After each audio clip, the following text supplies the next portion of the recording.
Hey, this is Craig. We're going to try to start airing a lot of these episodes in video. It's something that people have wanted for a long time, so we're going to try to do it. A couple of things I want to say is, first of all, thanks for listening and watching as always. Second of all, on this call with John Wedemeyer, who's just a great guy and really a terrific player, we had audio issues on and off throughout the call. It's a great call. Once in a blue moon this happens on Skype because we're bound by technology. There's nothing we can do. And for some reason it went in and out. So I apologize. There's really nothing you can do. That happens one out of, I don't know, 25 or 30 calls, which is a really good ratio. But if you can grin and bear it, I'd appreciate it. Second thing is I want to apologize to my wife because she's going to hate me because she's out of town and I'm not shaving. She hates when I have facial hair.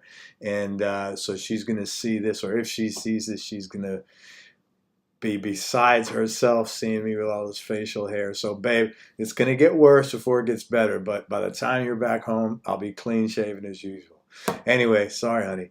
That's it, man. I appreciate your time. Thanks for watching on video moving forward. A lot of this is dependent upon how comfortable my guest feels. So to the extent they're comfortable, we'll roll with it. I always say I got a face for radio, but it is what it is. Thanks for listening. See you in a minute. All right. Hey everybody, this is Craig Garber. Welcome to Everyone Loves Guitar, and I am with an outstanding, one of the world's best, most unknown guitar players, according to Lowell Workman, who I want to give a shout out to, who hooked me up with John Wedemeyer, my guest today. He's when Lowell Workman says he's one of the greatest guitar players I've ever met, that's, you know, pretty much just stop what you're doing. And well, we could end now, because that's about.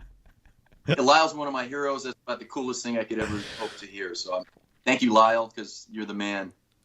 Let me tell you about John. John is from Los Gatos, California. He's been playing guitar professionally since age 19. He's proficient in a wide variety of styles. He spent much of his early career steeped in blues and roots music. He's recorded and or toured with many blues legends like Charlie Musselwhite, Jimmy Witherspoon, Lowell Fulson, Curtis Salgado, John Lee Hooker, Luther Tucker, and Bonnie Raitt, to name a few. Later, John spent some time in the jam band scene working with ex-Grateful Dead members Vince Welnick and Phil Lesh. God, you are really diverse, man. That's wow. Yeah, I mean, you don't hear. What's that? I have musical ADD. Yeah, man, but I mean, to look be at the squirrel.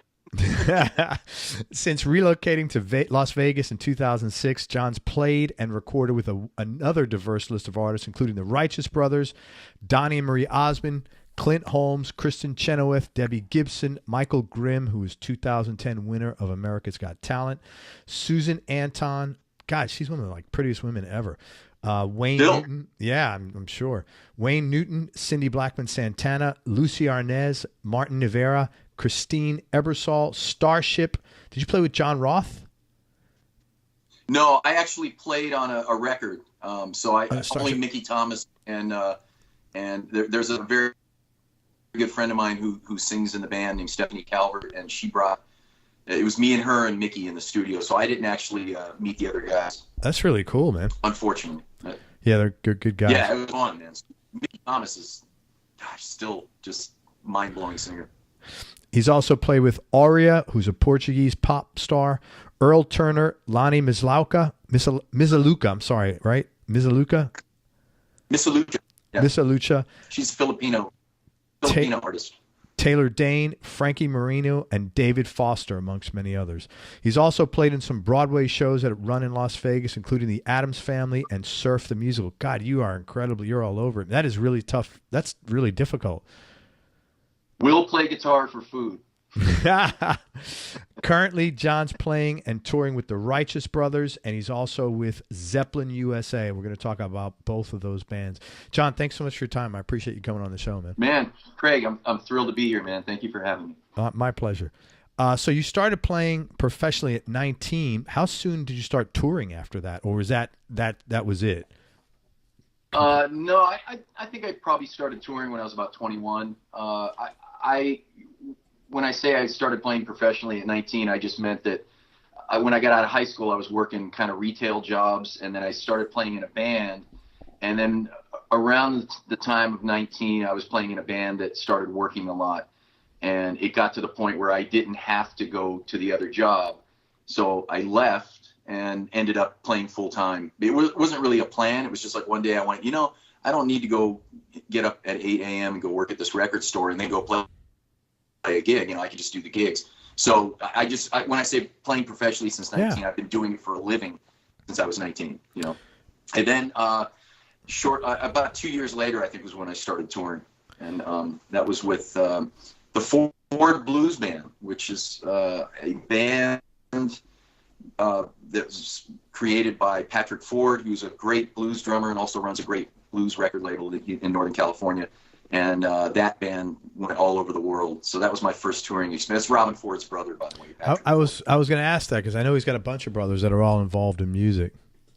Yeah, he has two brothers. He's got Mark, who's a virtuoso harmonica player, and then Robin, of course. Everybody knows Robin. And then Patrick is a great blues drummer. He played with Musselwhite. He played with Witherspoon and all these guys. And he has a band. He still, to this day, has the Ford Blues Band. But Patrick works a lot in Europe and, out of the country. They tour a lot still. So that was I was 21, I think, when I started touring. That was a long way to answer your question. But no, I think it was 20 when I hit the road, yeah. I had Robin on the show a while back, and he talked about the importance of playing with his brothers at a young age. I heard it. I heard that show. It was fantastic. Thanks. Okay, so did you have any like that? Was that always your plan to play guitar? I didn't really have a plan as far as a career, but as soon as I discovered the guitar and figured out that I was good at it, and that I could make it work, that was all I wanted to do.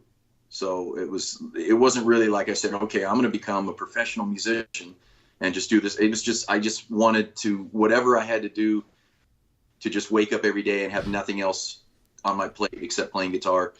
That was, there was no plan. I wish I could say that it was brilliant planning or anything. It just kind of happened that way. So I didn't really have a plan. I just knew I wanted to play all the time. Did you study formally? Because you're very well versed in theory. Yeah, I had about eight years of guitar lessons with an instructor who was he lived in Santa Cruz, California, and he used to teach in Los Gatos. There used to be a music store. Los Gatos being my hometown, it's just a small town in between San Jose and Santa Cruz. And there was a music store there, and my mom went and signed me up for lessons. I was in the 6th grade. I ended up with, and luckily, just by fate, I happened to connect with the ultimate guitar teacher for me. We just hit it off from the first lesson, and he was like the Obi-Wan Kenobi, of guitar for me. Literally when I went to him, I didn't know how to hold a pick. And I spent 8 years with him, and he got me pretty well versed in music theory and reading music and different styles. And so, yeah, I had 8 years of lessons. I never went to a music school or anything. I took guitar lessons, and then I started playing in bands, and that was it. You must be pretty disciplined, though, to do that. I had. Oh man, that's all I did. I mean, all I did was all day long play guitar, like 8, 10, 12 hours. That's all I did. And it wasn't like, I felt like I had to do it. That's just all I wanted to do. I'm sure you probably heard that on every one of these podcasts, but that was it. That was and all I wanted to do was guitar all the time. And it's, what? Somebody asked me, do you know Eugene Edwards? I don't. He's in California. He plays with God, I'm having such a brain fart. This is embarrassing. Pete Anderson's. God. No, who did Pete used to play with? I'm having such a brain fart. Anyway, this is what happens when you meet 8 people a week. It's just like, seriously, man, it's like literally packing stuff into a jar and the shit's just overflowed. Anyway, Eugene, now I even forgot why. Are you talking about Dwight Yoakam? Yes, thank God. Thank you so much. Yeah, he plays with, now he's played a lot of people. Yeah, now I forgot why I brought up Eugene, which is even more embarrassing. But he you said he was from California.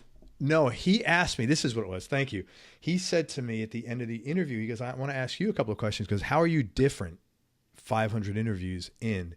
And the biggest way I'm different is the total appreciation and value I have that I've been validated hundreds of times over by musicians like you of how important it is to do the thing that makes you happy. And it's huge, man. And yeah. I believe that it keeps us young. I mean, we know so many musicians who are older, but they're young. They're young at heart. I've played with guys who are literally retirement age. I mean, Bill Medley's 78. I'm playing with him now. He's like a kid, man. I mean, we try to keep up with him, and I believe it's the music. I think it keeps us young. I do. That's awesome. Well, and I told you before we started, just to let everybody know, John looks at least 20 years younger than he is, man. So whatever you're doing, guitar cream or whatever. 87. You look great, dude. Thank you, man. You're welcome. What was your first gig with like an established artist? Who was that? Well, I mentioned the Ford Blues Band before. I guess established artists could mean different things to different people. To me, there were some blues people that I got to play with, playing with Pat Ford's band that I considered to be established artists. Like Jimmy Witherspoon was a hero of mine, and I got to do some gigs with him. And it was my early 20s, Lowell Fulson, we backed up Luther Tucker. We would fly over to, Norway or somewhere in Europe, and then we would, be the house band for these guys on gigs. We had to rehearse with them. There was some blues guys that I played with early on that were established artists. If you're talking about like household name artists, that probably would have been, the Grateful Dead guys, Oh my God. Like Vince and Phil. But when I came here to Vegas, my first sort of marquee gig that I got in Vegas was Wayne Newton. And that's a name that everybody knows. So that was about 2007. And so that was one where I would go home and everybody would want to ask me about Wayne Newton, I would imagine he's been around so long and he's, been good at promoting himself. So I'm sure people have a lot of curiosity. He's still playing. He's still doing it.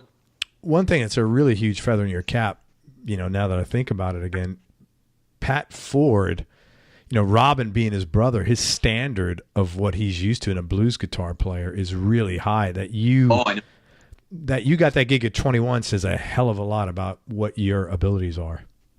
Well, I was a huge fan of the Charles Ford Band, and if you're not familiar with them, that was the band that those three brothers had when they were teenagers, and they did an album on Art Hooley Records that's really good. We're checking out. Robin's like 19 or something and playing a big Super 400 jazz guitar, and I was a huge fan of the Charles Ford Band. I went to see them when I was in high school. I saw them at a blues festival. Robin was one of my very favorite guitar players, and so man, and Pat's work, like you said, not only Robin, but he said Garth Weber and Volker Striffler is with him now. He's had a run of great guitar players. So for me to be asked to play in Robin Ford's brother's band, after growing up playing with Robin, that was pretty mind blowing for me, because Robin's one of my very favorite players, and back then was the man, for me. Yeah, but like I said, it says a hell of a lot about your capability at such a young age too, man. Well, I think maybe the fact that I was well versed in the way that they did the blues. Yeah, that's right. Because it was blues, but there was a little bit of kind of jazz. Yeah, so I probably had some of that sound in my playing, and he would have Robin kind of guest on his records and stuff, and then the guitar players that he got after me, there was a guy, Garth Weber, who came in. He was very well versed in that Robin style, and so I think Pat might have heard that in me. It was probably real obvious to him that I was a huge fan of his brother, Yeah, and I think it just probably fit into his musical vibe. What made you move to Vegas? You did that in 2006. Okay, so what happened was there was a buddy of mine in San Jose, a great guitar player, singer named Gene Siegel, who lives in Southern California now. And I knew him in San Jose. We were playing around in bands together around town. And he moved to LA. We kind of stayed in touch. And I was telling him, for years I was saying, yeah, I might be about done with San Jose. I might want to move down to LA. That was sort of the plan, the original plan. And, we would touch base once a year. So he called me late in summer of August, or of 2004. I think it was like August or something like that. And he said, hey, man, are you still thinking about moving to LA? And I said, well, yeah. And also, by the way, having Lyle down there who said, hey, man, if you move to town, I could refer you on some things. And that was huge to me. Yeah. And so in my mind, I thought I'm going to bust out and go down to LA at some point.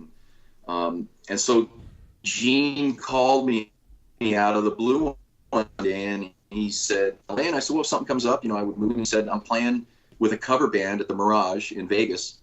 And we just signed a contract. It's going to be 5 nights a week, every week. And he says, I can't do all of it. Would you be interested in maybe splitting the gig with me?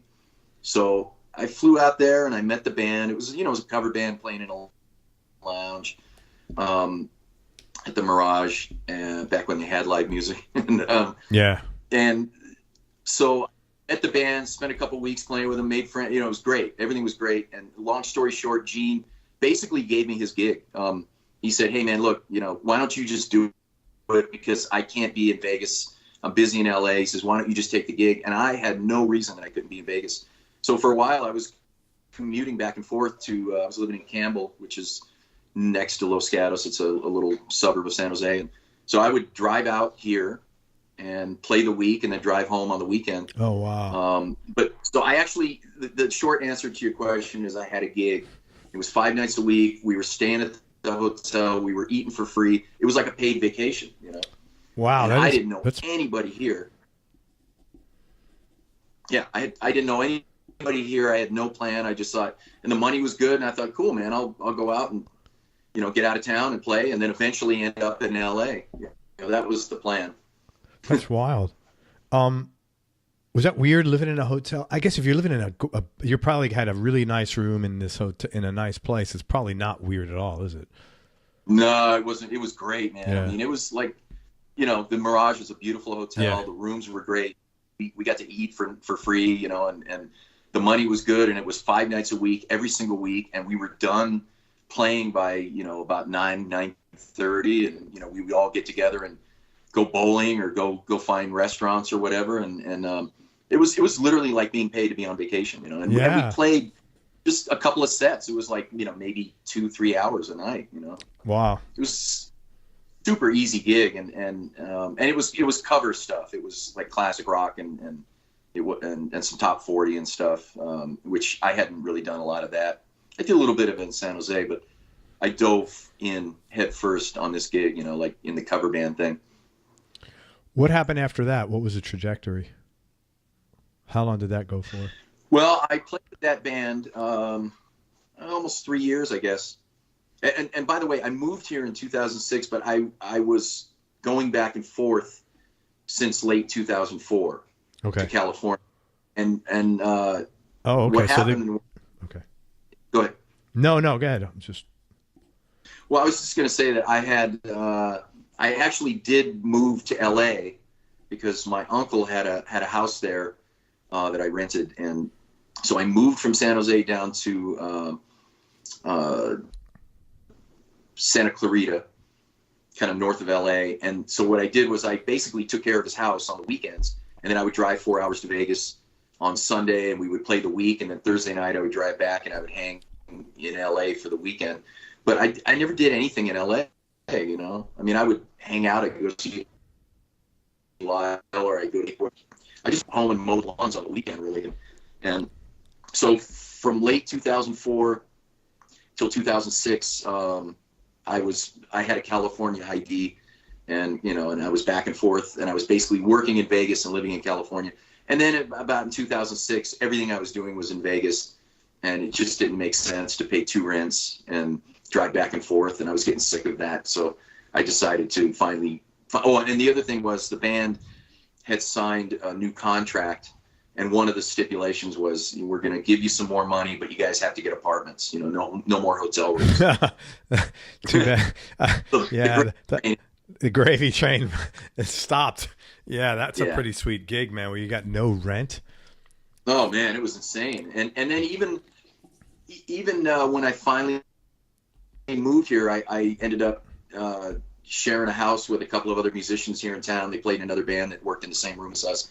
And when you're born and raised in California and then you come to Vegas and you realize how inexpensive it is to live here, Yeah, it's a eye opener, And I was living in a really nice house with a guitar player friend of mine and a drummer, and I had a casita to myself, and we had this big 5-bedroom house, and I was paying not much at all. yeah. And I had come from paying a lot of California money, man, to have a little 1-bedroom apartment or my uncle's place, which was a small more house, So that was, and then I thought, man, well, and there's no state tax in Nevada. Yeah. It was just immediately saving money. So I moved here officially in 2006.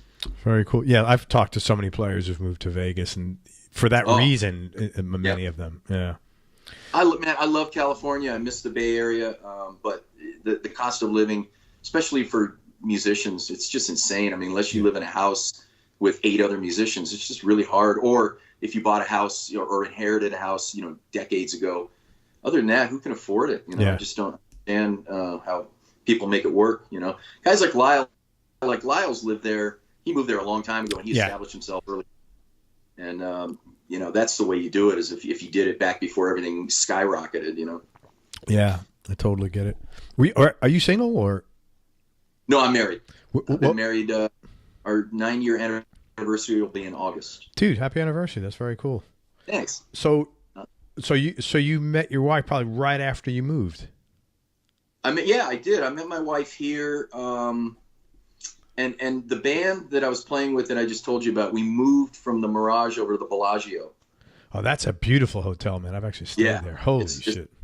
Yeah, it's a beautiful hotel, and you know where the water show is, right? Yeah. The big fountain. Sure do. They play the music and stuff. So there used to be a lounge, right? On the other side of that water show with a patio and all this stuff. Yeah. And it was called the Fontana Bar. Yeah, I had drinks there with my wife. And we watched the water thing. Yep. Okay, so that room, that was where I was playing with the band. The band was called Clockwork, by the way. And so I was playing the Fontana Bar, and Jen, my wife, was waitressing in the Fontana Bar, and that was how we met. That's really cool. Met my wife doing the gig. I was extremely lucky. And when I moved here, when I left the Bay Area, I had just gotten out of this really toxic relationship, and I moved here, and I dated a few girls, and it was just one train wreck after another, man. I mean, you name it, alcoholic, stripper, single mom. I had the sample platter of Vegas. Did you ever hit the triple, like an alcoholic, stripper, single mom all at once? I didn't stick around long enough to find out, but I'll bet you there were some skeletons in the closet. So I had pretty much sworn off dating at that point. I got a cat, and I thought, I'm just going to be a single guy, and I'm just going to play guitar all day. And of course, like my dad used to say, if you want it to rain, you got to wash your car. And so when I stopped caring about dating and meeting women and stuff, that was when I met my wife. And to meet, somebody with their head screwed on straight in Vegas, I was extremely lucky. Of course, she's from Minneapolis, so we both kind of came from other places. And so I just got so lucky. That's cool, man. Congratulations. It's cool also to look and fit and how, like that's the last thing you were expecting, and then you move and you meet your wife. That's like, it's a nice thing to look back on. Honestly, didn't think I was married. My sister used to say that I was a confirmed bachelor. I was fine with it. I'd be single the rest of my life. I don't care. Sure. Play guitar, and date once in a while or something. But I didn't actually ever see myself being married until I met my wife, and then all of a sudden, I can't be away from her, and that's cool, man. Yeah, that's a good feeling. Yeah, not planned at all. I never in my mind was looking for a wife ever, and then I met Jennifer. Well, dude, congratulations to both of you guys. That's really nice. Thank you for telling me that story. Hey, so I'm gonna name some artists that you've played with. You could tell me like how you got the gig, how that came about, and then if you have a cool or interesting story about working with them. Man, let's start with John Lee Hooker. Oh man, the Hook, John Lee. So when you live in the Bay Area, or back then in like the late 80s and 90s, when you're living in the Bay Area and you're playing in and around the blues scene, you were bound to run into John Lee Hooker. He had two houses in the Bay Area. One of them was in Redwood City, which was about half an hour north of where I lived.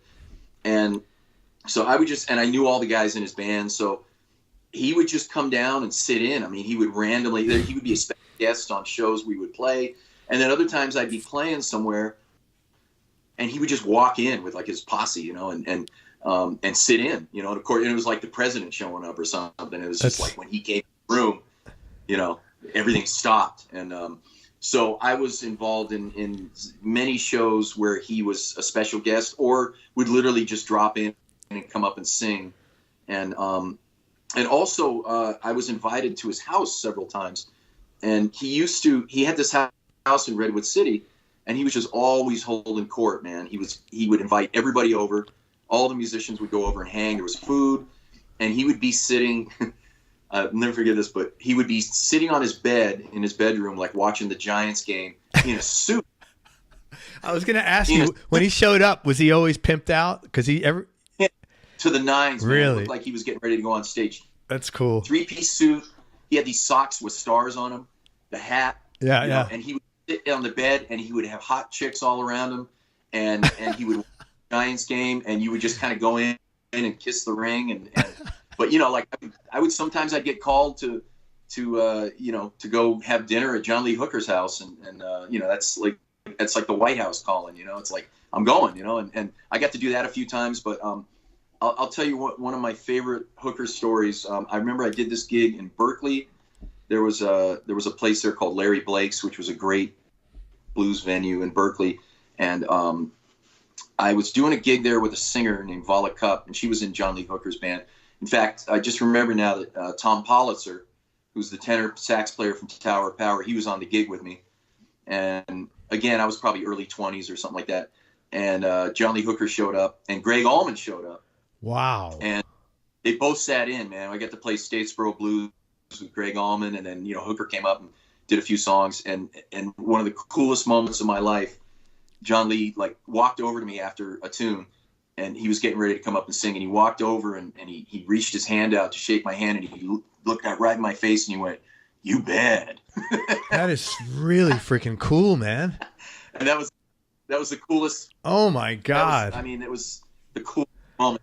You bad. You know? Bad. And from that moment on, I would get invited to the house, and I was really good friends with all the guys in his band. I was not in his band. I just got to play some gigs with him around town, basically. So you were playing like lead guitar with Greg Allman. I'm sorry. I think. Yeah, I got to play Statesboro Blues. That's incredible. What was that like? Yeah, that was unbelievable, man. I mean, he sat down at this B3, and we played 2 or 3 songs, and I just remember when he sang, man, like the hair on my arms stood up, man. It was just, his voice was just, it just sounded like those records, man, and he, you know, he was super nice. He was real quiet. He didn't say a whole lot, but he came up and just floored everybody, you know. And of course, we didn't know he was coming. You know, it's just like all of a sudden, holy shit, there's Greg Allman, you know. You bad, man. I love that. That is so cool. Let me write that down. I say shit on this? You could curse to your heart's content. You could say anything you want. You could say shit, piss, fuck, I mean, whatever. Makes you float your boat, man. Yeah. I had this. I remember I had this teacher, man. I took a business law class. I don't know why I remember this. And he was like the first day, and he was like, close the door. And he was like, made someone get up and close the door, or somebody wouldn't move. He goes, I'll do it myself. And he closed the door and he goes, now I could fucking curse in here. It was like and this is back in the, early 80s. So it was like still a little like, it was like a little racy for that time, it was like, or mid 80s. It was like, yeah, that was really cool. That reminds me of another quick little Hooker thing. I'll never forget one time I did a show, I think it was at the Fillmore in San Francisco. And I might have been with Charlie Musselwhite at the time. I can't remember, but it was at the Keystone Palo Alto. That's right. And we were all backstage, and somebody was smoking weed in the dressing room, and Hooker walked in, to the dressing room, and he kind of smelled, and he looked around, and he said, "Somebody's smoking some shit in here." I just remember that. That was sort of smoking some shit in here. What was Charlie Musselwhite? What, I saw him in concert like here in Tampa, like ages ago. What was he was great. Yeah. I mean, a great performer. Man, Charlie, that was one of the high points for me, you know, as a player. And again, it's sort of like what we were saying with the Ford Blues Band, you know, because the history of guitar players that Charlie's had. Mike Bloomfield.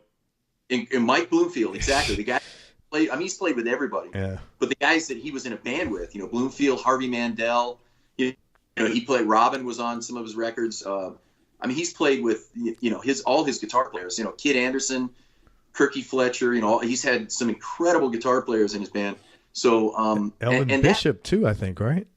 Oh, he's real tight with Elvin, yeah, yeah, he, you know, so to be considered by a guy who's had that level of musicianship in his band was mind blowing, and that kind of came about through the Ford Blues Band as well, because he was looking for a guitar player, and I was playing a show with the Ford Blues Band somewhere up in Northern California, and Charlie's wife Henrietta was at the show. And they were looking for a guitar player at the time. They had this band. He had the same band together with like some Chicago guys for like 10 years or something. And he was looking to hire a bunch of new players who could do some other styles, because he was starting to get into the Buena Vista Social Club thing, getting into the Cuban kind of thing. And he wanted to incorporate that into his music. So he wanted to find some players who could do some other styles. And I literally just ran into Henrietta at a show, and she saw me play with Pat Ford's band, and then next thing you know, I got the call, and I found out later that they had been auditioning people, and that a lot of players were trying to get that gig, and it literally just fell into my lap, and Charlie he's just the greatest guy in the world, man, and I literally went all over the world with him. I got to play on one of his records. There's an album that he did in 1999. It was called Continental Drifter, and I'm on that record, and it was nominated for a Grammy, which was kind of cool. And really cool. Yeah, and so I was in his band for a little over 5 years, and he's a real special, not only a player but just a person. He's just the sweetest guy you'll ever meet, and you know, I really learned a lot being in his band, especially, you know, about being on the road, and you know, he's a great guy, man. It was a real honor to play with Charlie for, you know, close to 6 years. What was some of the top two or three things that you learned, for example? Just how to kind of keep myself together, like health wise on the road. Oh, interesting. Yeah, it's not something you think about, that you need to do that, and you know, it's yeah, no, it sounds like, you know, silly, but no, I was in my critically important. Yeah, I was like 30. I don't know, maybe 31 or how old was I when I got the Charlie gig? Yeah, I was a little over 30. I was in my early 30s when I played with Charlie, and man, we went everywhere. We would leave and be gone for a month, and we would just go all over the place. So, you know, you kind of have to learn how to, you know, take care of yourself and not eat a bunch of crap and wear yourself down on the road. Also, the consistency thing, that was a huge part of playing in Charlie's band, because we would just night after night we were playing, and it taught me how to, no matter what's going on, you know, the roof could be on fire above me, like it's time to play, and you do 100%.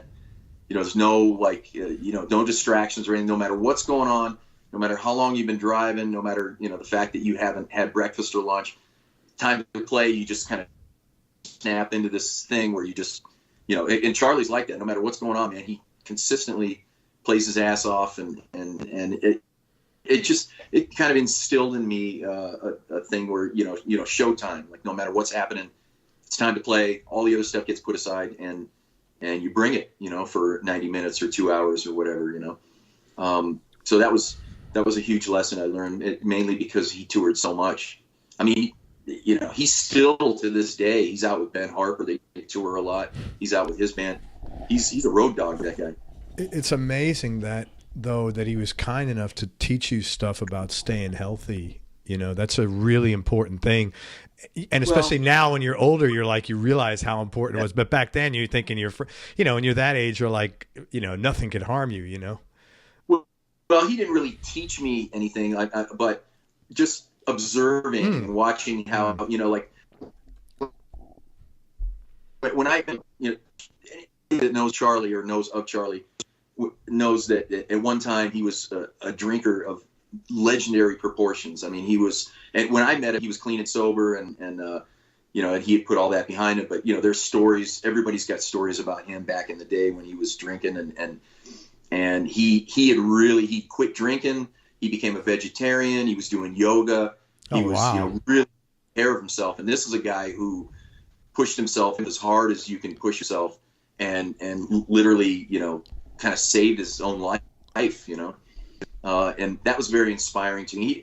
I'm sure we talked about stuff, but it wasn't necessarily that he would teach me anything. I would just sort of observe how he kept it together on the road. He was, you know, much older than me, but he always, you know, no matter what was going on, man, when it came time to play, he could have had the flu, or he could have, you know, not slept or had a bad day.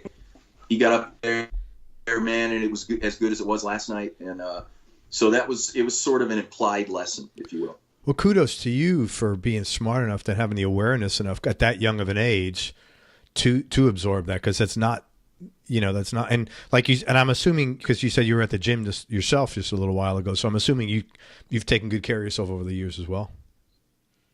Yeah, I try to. I'm doing my best. I've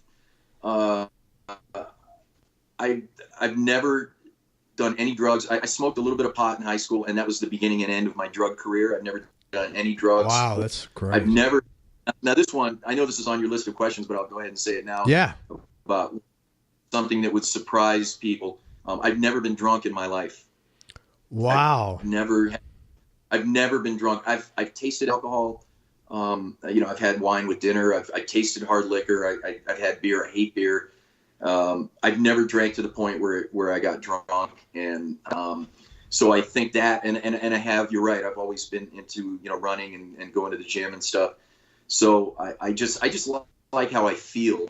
It's not necessarily like trying to stave off age or anything. It's just. No, but that's a byproduct. That's a natural byproduct. Yeah. For sure. It's funny. And sorry, go ahead. I'm sorry, John. No, go ahead. Go ahead. No, go ahead. Finish. I'm sorry. I shouldn't have. Oh, no. So anyway, I think that probably helped me a lot, because I have a lot of friends who did it all the wrong way and are paying for it now. And I'm grateful that I never went down that road, you know? Yeah. Yeah. Well, I got to tell you, you're not missing anything by never being drunk. Oh, I know. You've missed zero. I know. I've been around alcohol most of my life. It was in my family. Yeah. And I'm sure we'll get to that at some point. Yeah. By the time I got old enough, and plus I was playing in bars when I was in high school. Like, you know, I was playing in bars at blues jams and stuff. And I was, playing professionally at 19, playing in places that were 21 and over. I was around drunk people all the time. Yeah. And when I got to be 21, and there was no like epiphany, or there was no religious experience or anything that, you know, a lot of people say, the first thing they say is, "Oh, you don't drink? Are you a Mormon?" or something like that. Not on the East Coast, they don't. Not on the East Coast, they don't say that. They don't know what Mormons are. The only reason I know is because I had some Mormon friends when I went out west and I met them. That's so funny. I grew up in New York City. I wouldn't know what a Mormon was. What do they say there? Right. I wouldn't. You know. Okay, I mean, I think I might have heard of it or something like that. That's really funny. Are you Amish? Yeah. That's our version of it. Yeah. There was no. The only thing was when I got to be 21 and I was able to drink, I just didn't want to do it because I had just seen nothing but negative stuff in my own house and around me in bars, and it's just, I never saw any good stuff come out of it. You know, it was always negative, and it was always people the next day making, you know, a mess of things or regretting it or whatever. And so I got old enough to drink it, and I just went, yeah, it's not for me. I have no problem with it. Most of my friends drink. I don't judge anybody. It's not my thing. You know? Yeah. It's funny because but when my kids got older, they both worked in supermarkets. My older son he's 29 now, and my younger one is 27. And the first thing they both told us is, guys, you have, because we're not drink, you know, we'll have a drink on the weekend, like a drink, or maybe two max. I mean, and it's rare. Yeah, right. And when they were little, the kids, we didn't have, that was once a month. Now we have maybe a drink on the weekends because we got time now. We're empty nesters. But they were like, oh my God, you have no idea how much people drink. And we'd be like, really? I mean, I honestly didn't know. And they were like, yeah, I have the same people come in every day and buy a 12-pack of beer. I'm like, holy shit, how the hell are they? Like, I couldn't, like, I'm in the gym every morning. Like, it's not, so I understand exactly, you know, it's just, nothing, it's just, I just like how I feel after I run. Yeah. I go lift at the gym. And the couple of times that I smoked pot, I just remember being totally disconnected from my guitar, and that I hated that. I hate not being connected to whatever I'm doing. You know. Yeah. I remember the very last time that I smoked weed, and I had this girlfriend at the time, and you know, she smoked pot, and she used to always get on my case because I never smoked pot with her, and I played at this. I had a band. This is a little interesting aside here, but I had a trio in high school, a fusion trio, with Eric Kretz, and Eric Kretz is the drummer Stone Temple Pilots. Holy shit.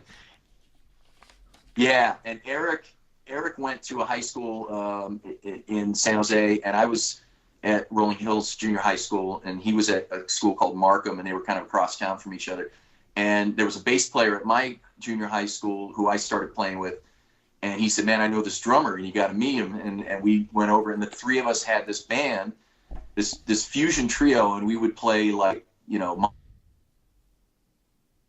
whatever, Dixie Dregs, that kind of stuff at keg parties, you know, you know, for people who were slightly interested. You know, chicks were running for the exits, and you know, we're playing Brand X at a keg party.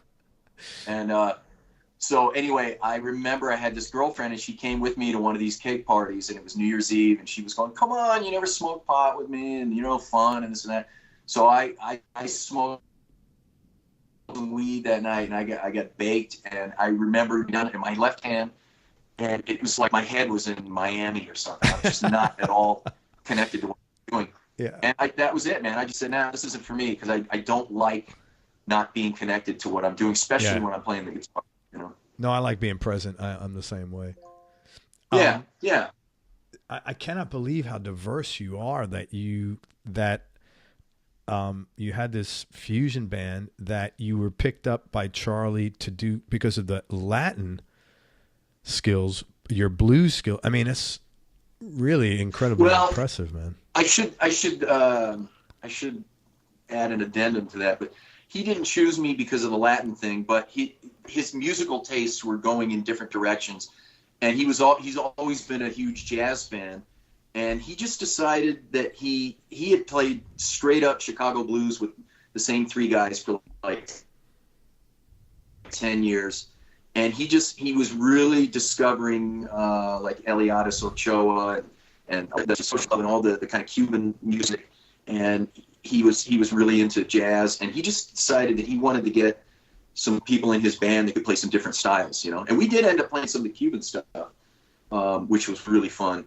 But he wanted to be able to throw something at the band and say, hey man, let's do this Kenny Burrell tune or something, and not go to pieces, you know. And it wasn't just me. He hired some, you know, the keyboard player and the drummer. You know, they were well versed in jazz and other styles of music, and he just wanted some versatility, you know.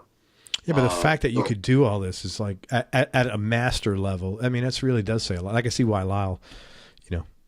Oh, no, I mean, that's really like not easy to do all that, man.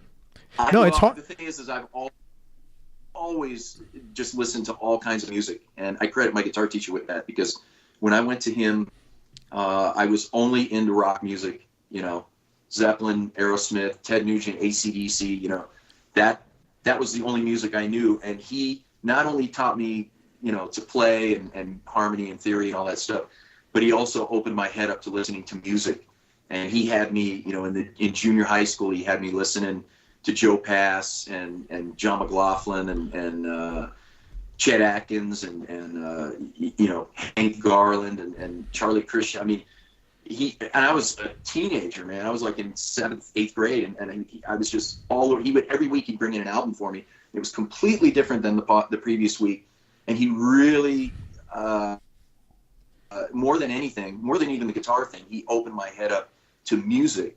And so, I've always been all over the map musically, and to me, it's all. I love Howlin' Wolf just as much as I love Soundgarden.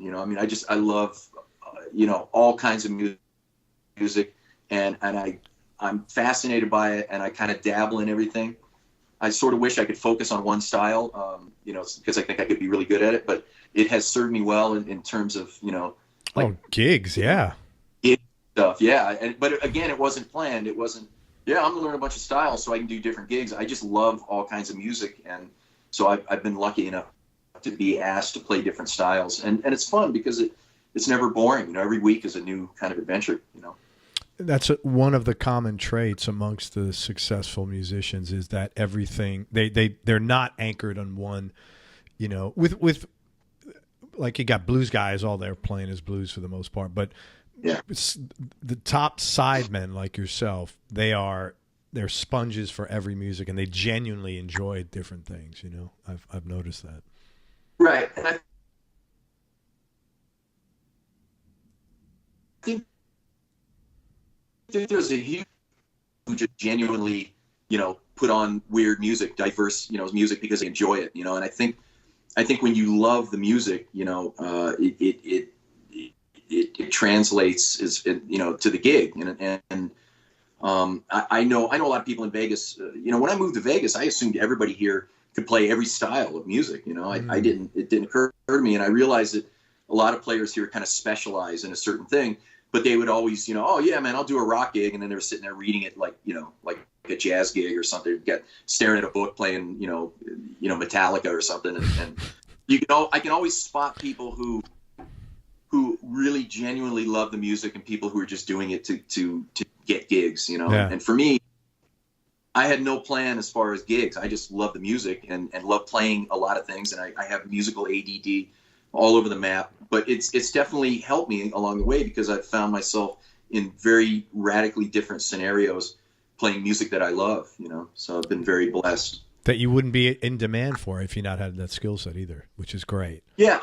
And I remember at the time, specifically with the Musselwhite gig, there were some players who really wanted that gig at the time. And these were hardcore 24/7 blues players, much more qualified than myself. And to be honest with you, when I was hired to play with Charlie, there was some blowback from that, from some of the blues purists, man. Oh man, he's a rock player, Really? He's not a blues guy. Yeah, that's sort of a common thing in the blues world, It's like, he's a rock guy, because you play something other than, Freddie King Licks or whatever. And, and I'm a blues fan, but it's one of many styles of music that I love. And there were people who felt like, I'm not going to name names or anything, but I heard later that there were people who were pretty bent that I got hired to do this. Like, what's he doing hiring a rock guy on the gig? But then it was pretty obvious later with the music and what he was doing at the shows that he wanted to kind of spread his wings a bit, stylistically. And so I was happy to be hired for that reason. Yeah. There were much better blues players than me, but I mean, I could play enough blues to make Charlie happy, but then we could also turn a jazz tune or something, and it was so much fun. It's funny how people get caught up in like what they perceive as competition sometimes. Yeah.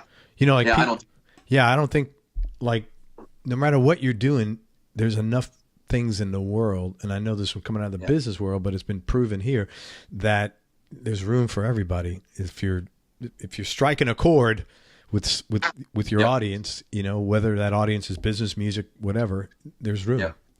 Yeah, absolutely. And music is not a sport to me. I've never ever been competitive. Yeah. I've always, it's not like you have to jump higher than somebody or play faster than somebody. I feel like you just said there's always room for one more, and I love, I have a lot of friends here in Vegas who I love and support, who are incredible players, and I recommend them for gigs. They would recommend me for gigs. Sure. I try and just be around those kind of players. I don't get into the competitive thing. And if I smell it, if I sense it, I just go the other way, man. I love music too much to turn it into a competition. And I would rather not have any gigs and sit here in my little room and play guitar because I love it. Because I'm even though I do it for a living and I'm a professional musician, to me, I still love to play. I love music, and I'm not going to let it be ruined by that. Yeah. I've never competitive and at all. And so I have kind of run into that over the years, where people just get a little resentful because you got the call and they didn't, or their friend didn't, or whatever. And, just go, man, I mean, there are other gigs, Yeah. I was honored to get that gig, but there are other gigs where I go, God, I'd love to have that gig, but this guy's great. Sure. I know it's never a competition, man. It's just, I feel like you just kind of land in the thing you're supposed to be in at the time. That's another thing I've learned from doing these. It was kind of something I was in transition to gravitating towards is to doing things organically and letting sort of things what's meant to be, quote unquote, and be much more accepting of that. And I've found through doing this that when you're in the right spot, the right things sort of happen. Yeah. And you're doing it organically for the love of it, or it's if you that's where you're supposed to be, whoever makes that decision, right? The universe or whatever, right? That's things happen organically. So I think so. I think so, and I think if you if you love what you're doing and you're passionate about it, I think that people pick up on that. Yeah. And it'll lead to things that you're not maybe expecting are going to happen, Totally. And then you find yourself in a situation where, man, I didn't in a million years think I'd be, playing in this band or doing this music. I'm having a ball, Yeah, I totally get but that. yeah, it is kismet for sure. Hey, talk about working with Phil Lesh. How did that come about? Okay, so I first of all, I'll go back to Vince Welnick. Vince Welnick was the Grateful Dead's last keyboard player before Jerry passed. And, I didn't know that. Okay. Oh, really? Yeah, I'm not like a huge Vince, Deadhead. I know like Pigpen, and I didn't know Vince Welnick. I just not that big of a Deadhead. Well, he was in for a short time near the end. I don't remember. I mean, it might have been 5 years, I think, that he was in or something. But he was the last keyboardist they hired. They went through a period where they were using Bruce Hornsby and some other keyboard players. Now, Vince came from the Tubes. Vince was in the Tubes, and I didn't know that. like for instance, you know Tubes, right? You familiar with them? Of course, yeah. Okay, so that song "She's a Beauty." Yeah, yes. I think Lukather played on that guitar. Yeah, he did. Played guitar. He talked about that on his interview. Actually, that was fun. Oh, did? Yeah. I gotta listen to that one. Okay, so Vince, there's a section in the middle where it breaks down to this really cool little da-da-da-da-da-da, this little synth thing. That's Vince. And Vince would always put those little sections in the song. Anytime you're listening to the Tubes, you hear a classical kind of vibe with the keyboard. That was always Vince. And so I grew up a fan of Tubes, and so I knew Vince. And then he ended up with the Grateful Dead gig, and then Jerry passed, which I think was in about 96, 97. I don't remember the exact year that Jerry passed now, but he after Jerry passed, Vince formed a band called the Missing Man Formation, and it was and they were out playing the Dead scene, and the original incarnation of that band had a guy named Steve Kimmock on guitar, who is if you're familiar at all with the jam band scene, he's the guitar player, and he's sort of heir apparent to Jerry Garcia, just a master player, and was a friend of Jerry's and had Jerry's endorsement and all that stuff. So Steve was the guitar player in Vince's band, and then at some point Steve left and Vince put a whole new band together, and he had auditions, and I'm not sure, I don't even remember how he got my name or number, but I ended up going up and auditioning, and I joined Missing Man Formation, and I played for a few years with them, and we used to tour around doing full time. The I mean, that was that a full time gig or? Well, I was doing that in addition to playing with Charlie Musselwhite. Oh, I was kind of doing both. Okay. Yeah, I was doing both at the time. And Vince didn't work a lot, but sometimes we would go out on the road, for a couple of weeks or whatever, and and we would tour around doing jam band festivals and stuff. So anyway, I was with Vince's band for a couple of years, I don't know, 2 or 3 years, and then so at some point, Phil Lesh was holding auditions for guitar players for Phil and Friends, and Phil's thing he still does, called Phil and Friends. Yeah. And they were looking for guitar players, and they were looking for tons of musicians. So they put calls out, and I got called to go up and audition at the Grateful Dead compound, the Nerve Center, the headquarters, which is up in Novato, California. It's an old Coca-Cola bottling plant. This huge building where they've got a studio, they've got the vault with all the recordings, they've got all their merchandise. Wow. Everything is up there. And so basically I auditioned for Phil and Friends, but the audition consisted of 3 solid days at the Grateful Dead headquarters working with Phil and rehearsing and learning tunes and putting together a whole show's worth of music. And so that was 3 solid days that I spent playing with Phil. And ultimately I didn't get picked. Oh, and of course, this is funny too. I looked at, there was a list of the guitar players that they had coming up after me. Robin Ford, Jimmy Herring, John Scofield. So I looked at that list and I went, well, this is fun, Wait a minute. So everybody had first of all, did you know it would be 3 days? Did they tell you, hey, you'll be here for 3 days? They explained it to me. They said, Phil really wants to spend 3 days, and they picked musicians for each instrument, and they would just put a band together, and then Phil we would spend 3 days playing and kind of getting to know each other and rehearsing and eating lunch and just hanging, and then he would wait a week or two and he'd bring a whole other group in and he would do it all over again, and he did that for a long time, and then he handpicked all the players that he liked the best from those from that whole run, and then put the band together. And the list of guitar players that have played with Phil and Friends is pretty mind-blowing, man. Warren Haynes, I mean, you name it, man. All the cats came up there and had a turn. And so I was just lucky to get called, man. But I didn't actually get to ever play with Phil and Friends that I spent with him, man. I really got an education in that music.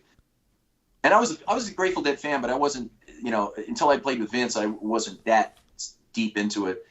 And by the time it's like a lifestyle, man. It's not really just like a fan. It's like living on a boat. You got you got to be really into that lifestyle, Yeah, you're right. There's not really such thing as the casual Dead fan. You're either into it, you either get it or you don't. Yeah. And I'm a fan, but that was through Vince. And so by the time I got to play with Phil, which was a couple of years after the Vince thing, I was very familiar with the music and the approach. But I'll tell you what, it was an education. I learned some things from Phil that I never before or since have heard anybody. He has his own way of looking at things, man, musically, and it was a really, really cool experience. Can you give an example? I didn't get to Yes. Okay. So the band was me and another guitar player and a bass player and a keyboard player and a drummer. Oh, I'm sorry. Phil was playing bass. What am I saying? And then the drummer.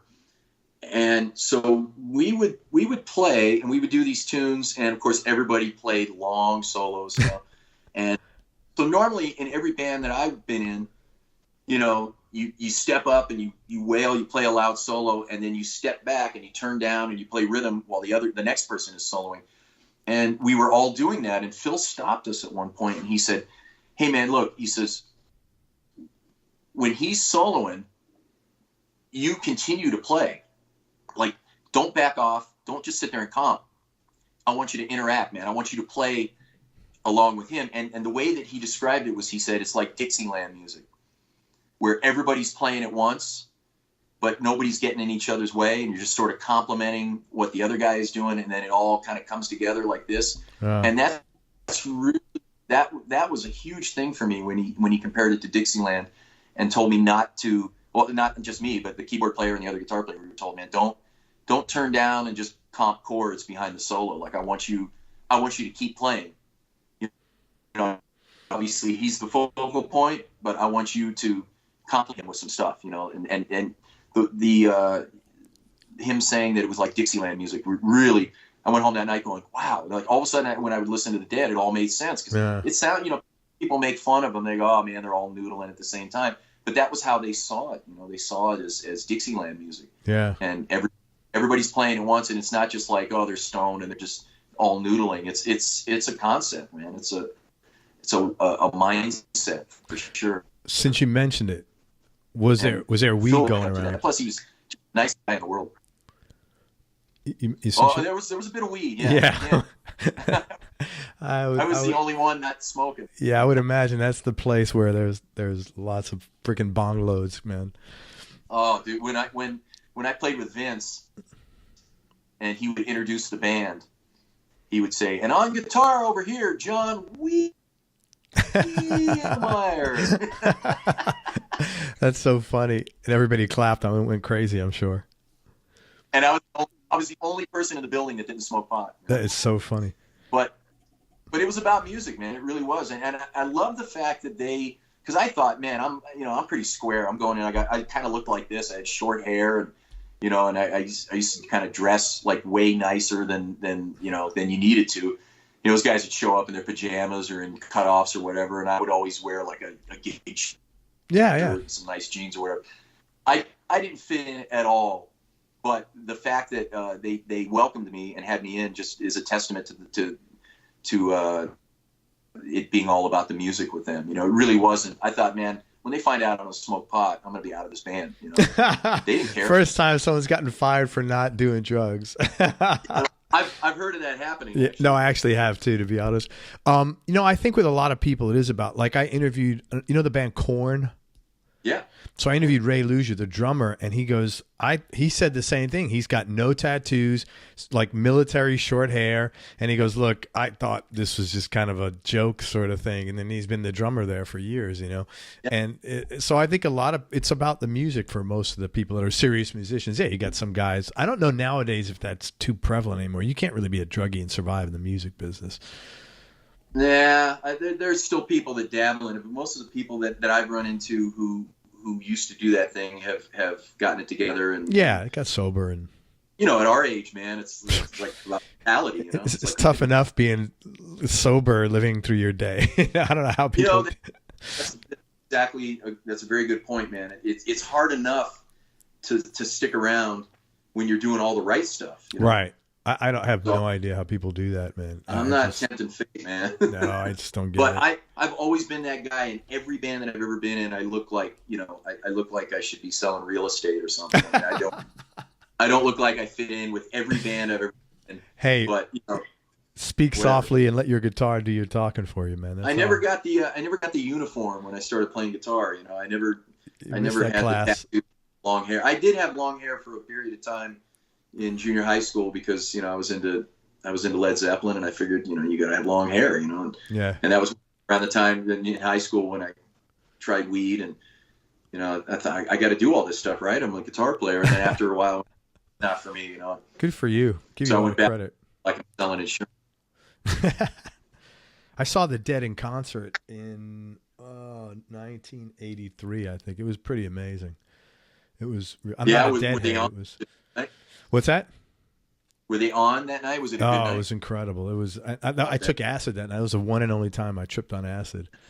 It was. The whole night was pretty. Maybe I should ask you some questions. No, it was pretty. It was just like, it was wild. I felt like everybody should do it because it was such a mind challenge, But because you started seeing shit and you had to tell yourself it's the drugs, not the stage really isn't floating, man. It's just Yeah.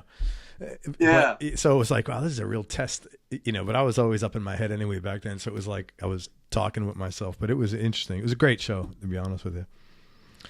Oh God, man. I never got to see the, and I remember one time somebody gave me a hit of acid. I think it was in junior high school or something. And I took it home and I stared at it, and it was a little square piece of paper with a blue dragon. And I sat home, man, and I had a magnifying glass, and I was looking at it, and I was scared to death of it, man. And I had it, as you should be, around in my wallet. And then I gave it to somebody, and I just didn't want to do it, man. I was terrified of it. Yeah. Like I said, I did it once. I don't like messing with my mind that much. You know, it was just an experiment. Let's talk about. Yeah, no, it was being in that scene for a while, man, and being clean and sober. It was interesting. It was a lot of fun. A lot of good people watching. That's funny. Yeah, it was like going to Washington Square Park and sitting down and watching just people watching. Yeah, I could see that. Yeah, yeah. Talk about David Foster. What'd you do with David? Okay, so David does a thing here in Vegas every year called David Foster and Friends, where he comes to town, and it's a big charity show that he does. Okay. And they get all these different artists who are all friends of David's, you know, the A-list people, you know, that come into play. And so I was called to play a David Foster and Friends show here in town. As a house band? No, he had his guys. He had J.R. Robinson on drums, local players. But the coolest part for me was that I was subbing for Michael Thompson. Oh, very cool. And Michael, who, by the way, I don't know if you've had him on your show yet, but that's a guy you should talk. I could probably put you in touch with him. But, man, talk about a guy who's done it all, man. And one of my very favorite players. And so I got to sub for Michael Thompson on David Foster and Friends. And I remember that night was Kenny G played with us, and Jackie Evenko, who's a young girl who won America's Got Talent. She's an opera singer. And it was just it was literally one show that I played with him, but it was an entire day of just kind of watching him and observing how he works. And, you know, they didn't send me, they sent me almost nothing as far as, you know, preparation material. I kept asking, can you send me some charts? Can you send me some music? Well, we don't really know what he's going to want to do. And then he would literally just show up at sound check and hand out charts and work out arrangements on the spot. I mean, it was incredible to watch him work, man. I just sat there and just studied him and took pictures. I got some pictures that I took from the thing, and he was super nice and very supportive, and it was I just really enjoyed watching him do his thing. And J.R. Robinson, who's the drummer, he's been that dude's played on I remember one of the songs we did a Michael Jackson song. It was Smooth Criminal. I think it was Smooth. I can't remember, but and he got to we were just going to start, and then JR, like, he looked over at me and he said, how did I play this again? And I realized that he was on the record, you know. Oh, very cool. It was pretty incredible, man. I mean, I felt way out of my league on that gig, but and then I made friends with Michael Thompson later, and you know, of course, he had spent decades with David, and it was just, I just lucked out and got a call. Somebody recommended me to somebody else, and I got a call from David's musical director, and so it was that one show, and it was a full day of working with him and watching. It was great. So let me ask this, John. You were looking for charts like any normal person would, so you could be prepared. At your skill level, if you get these things last minute, you're not like you're not freaking out or anything, or like, what is your thought process? Well, I do read music. I'm a good reader. I'm not a great reader. I'm not one of those guys who can show up and sight read, you know, really complicated stuff. I'm a good reader. I'm a homework guy.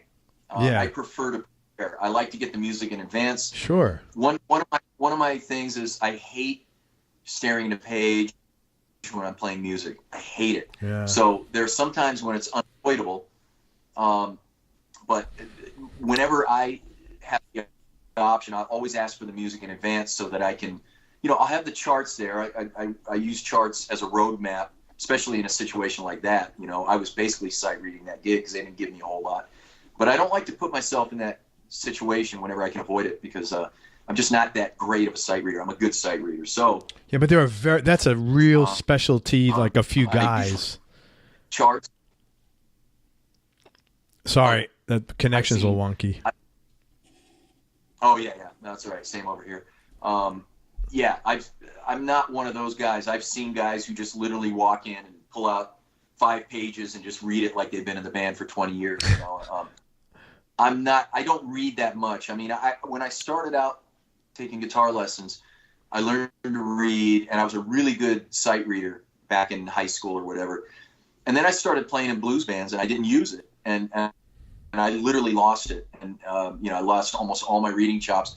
And then when I moved to Vegas, when people would start calling me for gigs, they would just assume I was a good reader. So I kind of had to get it together again. Okay. I had to really kind of fire up my chops again, but whenever possible, I try and commit as much to memory as I can, and then just use the charts as a roadmap on stage. But I hate reading. I'd rather watch the singer or, interact with the musicians, instead of staring at. I also feel like I don't play my best when I'm looking at a page. I feel like I'm distracted, Yeah, I can, because you're not present with the guitar. Part of your attention's committed to this thing in front of you. Yeah, I totally get that. Yeah. Now, to me, man, playing music is eye contact and laughing and and listening and reacting and stuff. And if I'm trying to read a passage or something, I'm tuning out all that stuff. I'm just trying to make the notes. And I should probably be a better sight reader at this point. But I do read, and I read a lot in Vegas. I get called a lot to read on some of those Broadway shows, for instance, as those are all reading gigs. But 9 times out of 10, you can get the music in advance. And I always ask for audio, and then I'll spend a lot of time listening to it, get it up here as much as I can. Sure. And then the reading thing is the final step. No, I could tell you're like a guy who likes to prepare, which I'm the same way. I mean, there's no reason not to. It's just you feel so much more confident when you're prepared, Yeah. No, I like to do my homework. I like to show up prepared, and whatever I have to do to get to that point. It might involve spending hours on YouTube watching old videos of them. I watched a bunch of old David Foster and Friends shows to see what Michael was doing. What kind of guitar is he using on that? What sort of pedal? What sort of reverb pedal is he using? I usually get really deep into it, man. Oh, that's great. Yeah, but that's to professionals. That's what you do, man. You can't. Yeah, I want to do a good job, and I want it to sound good to my ear, or as good as I can get it to sound. Well, plus, being good at something, you can't casually be good. Yeah, it does take a lot of kind of dedication and hours and stuff. I mean, I was lucky that I was born with a knack for playing guitar.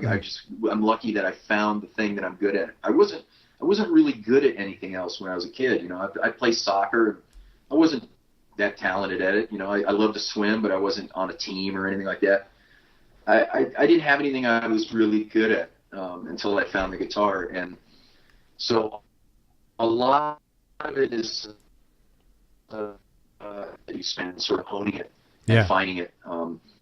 You can't really just go on either exclusively. I think it's a combination of the two. Yeah, for sure, man. Hey, I want to just talk about the Zeppelin band you're involved with, Zeppelin USA. You're coming up on your 1-year anniversary where you're doing Jimmy Page's riffs, man. How cool is that? Oh man, I cannot tell you how cool it is. I didn't mention this earlier, but I might as well put it in here. But the entire reason that I play guitar is Led Zeppelin. That was the thing that drew me. And I remember the exact moment. Now, all right, my folks got me a guitar when I was a kid. I was much younger, and there was a book that came with it, and I tried to make a C chord, and my hand wasn't big enough, and so I just put it in the closet for about a year. And then about a year later, I would take it out again, and I would try and make a C chord. Hands weren't big enough. Then around 6th grade, they used to do in Los Gatos, where I grew up. They used to have, did they have midnight movies where you grew up? Like the radio station would do midnight movies with like rock movies. Yeah, it wasn't as wholesome as that. It was like, it wasn't wholesome. No, I grew up in the Bronx, man. There was not like, there was nothing wholesome and pure about anything going on there at midnight. It was like, you go down to the city and you watch Rocky Horror Picture Show and get totally high. And, yeah. It was like that vibe. Yeah. It was like that vibe. Yeah. The local radio station, they would, every week there was the Los Gatos theater downtown, and there was a radio station called KOME in San Jose, and they would do a rock movie like every Saturday night or whatever. And it would be Yes songs or the Grateful Dead movie or Pink Floyd, or whatever. And one of them was the same. Now at this point, Oh, I remember that. That was I remember seeing that at midnight, as a matter of fact. Funny you say that. Oh, you did? Okay. All right. So I saw it at the planetarium downtown in Manhattan, but yeah. Oh, with the light show and stuff. Yeah, right? correct. Yeah. So I had been aware of Zeppelin because I'd been hearing it. Like, I had a buddy of mine whose older brother was always listening to Zeppelin, and I would hear these riffs kind of coming out of his room. You know, I'd hear, Heartbreaker or The Ocean or something like that. And I would go, man, what is that? And Whole Lot of Love. I would hear all these riffs, and I just go, that's the coolest thing I've ever heard. And then went to this midnight movie, just kind of on a whim. I didn't really know anything about Zeppelin. I just went, and it was loud, and everybody was smoking pot and screaming for the songs like it was a concert. And man, they came out. That movie started, and I heard all those riffs that I had been hearing subconsciously in my friends' houses. All these riffs being played by one band, and then you got Jimmy Page in his dragon suit with the Les Paul, and that was it. Yeah. That I walked out of there and I said, man, that's the coolest guy I've ever seen, and I've got to do that. I've got to make those noises on the guitar. And that was, my mom saw that I was really getting into the guitar after I saw that Zeppelin movie. I went out and bought their albums, and I started really getting deep into music, and then she signed me up for lessons. So that was how it started. Very cool. So fast forward to now, because Zeppelin was the entire beginning of my, career as a musician or whatever you want to call it. So about a year ago, Zeppelin USA, who are all buddies of mine, their original guitar player left, and the singer, who it's kind of his band, and he and I have been friends for a long time. We're both hardcore Zeppelin nerds. He just called me out of the blue and he said, "Hey man, feel like playing some Zeppelin?" Hell yeah. That's so cool. And I have to say, I'm not a fan of tribute bands generally. The reason that I joined this band was because we don't wear any costumes. We don't wear any wigs. I'm not in a dragon suit. I don't look anything like Jimmy Page. None of us look like any of the guys. We just play the songs, and there's kind of a multimedia show that goes along with it, lights, lasers, video, and we recreate as close as we can the classic album versions. And Zeppelin didn't even do that. They would record the album, and then Jimmy Page would go out on stage on tour and with a totally different sound than he had on the albums. Right. So for me, that's why we have like a 25-minute Dazed and Confused, which is amazing. Yeah. I'm telling you, man, that movie, that's it.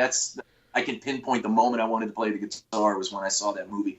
And so to be here we are decades later, and I'm sitting here trying to figure out, how did he get that tone? What kind of slapback is he using on this tone? Or what's the phase shifter setting on, on Cashmere or whatever?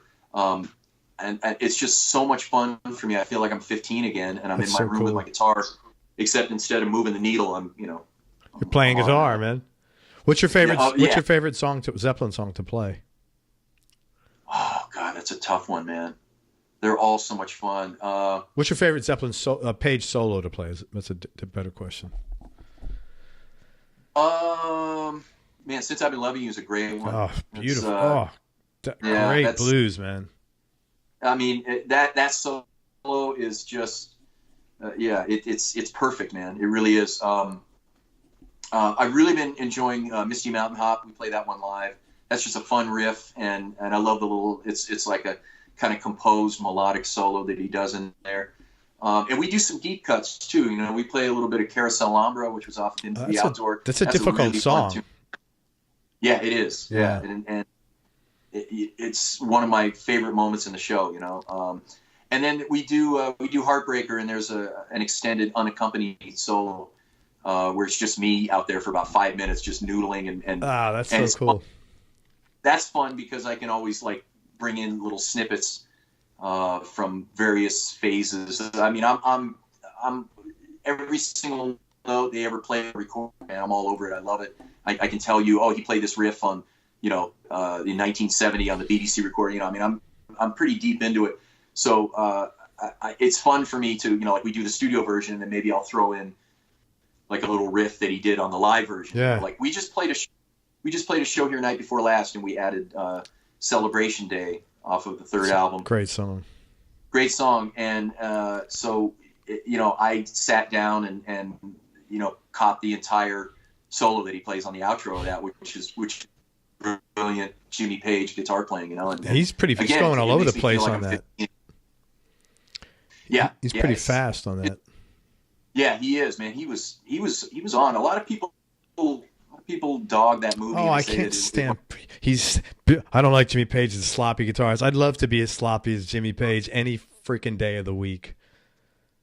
Man, I'm telling you, this was the most work I've ever put into preparing for a gig. That's nice, and what you just said is a large part of it, because trying to recreate his style. I saw a video recently, Joe Bonamassa, and he was sitting with a Les Paul, and he was talking about British blues players, and he would play a little bit of Clapton. He was talking about Page, Beck, Clapton, and can't remember who else it was, but he had a guitar, and he would go, yeah, Clapton would do, and he'd play like some Cream licks, Dead On, sounded great.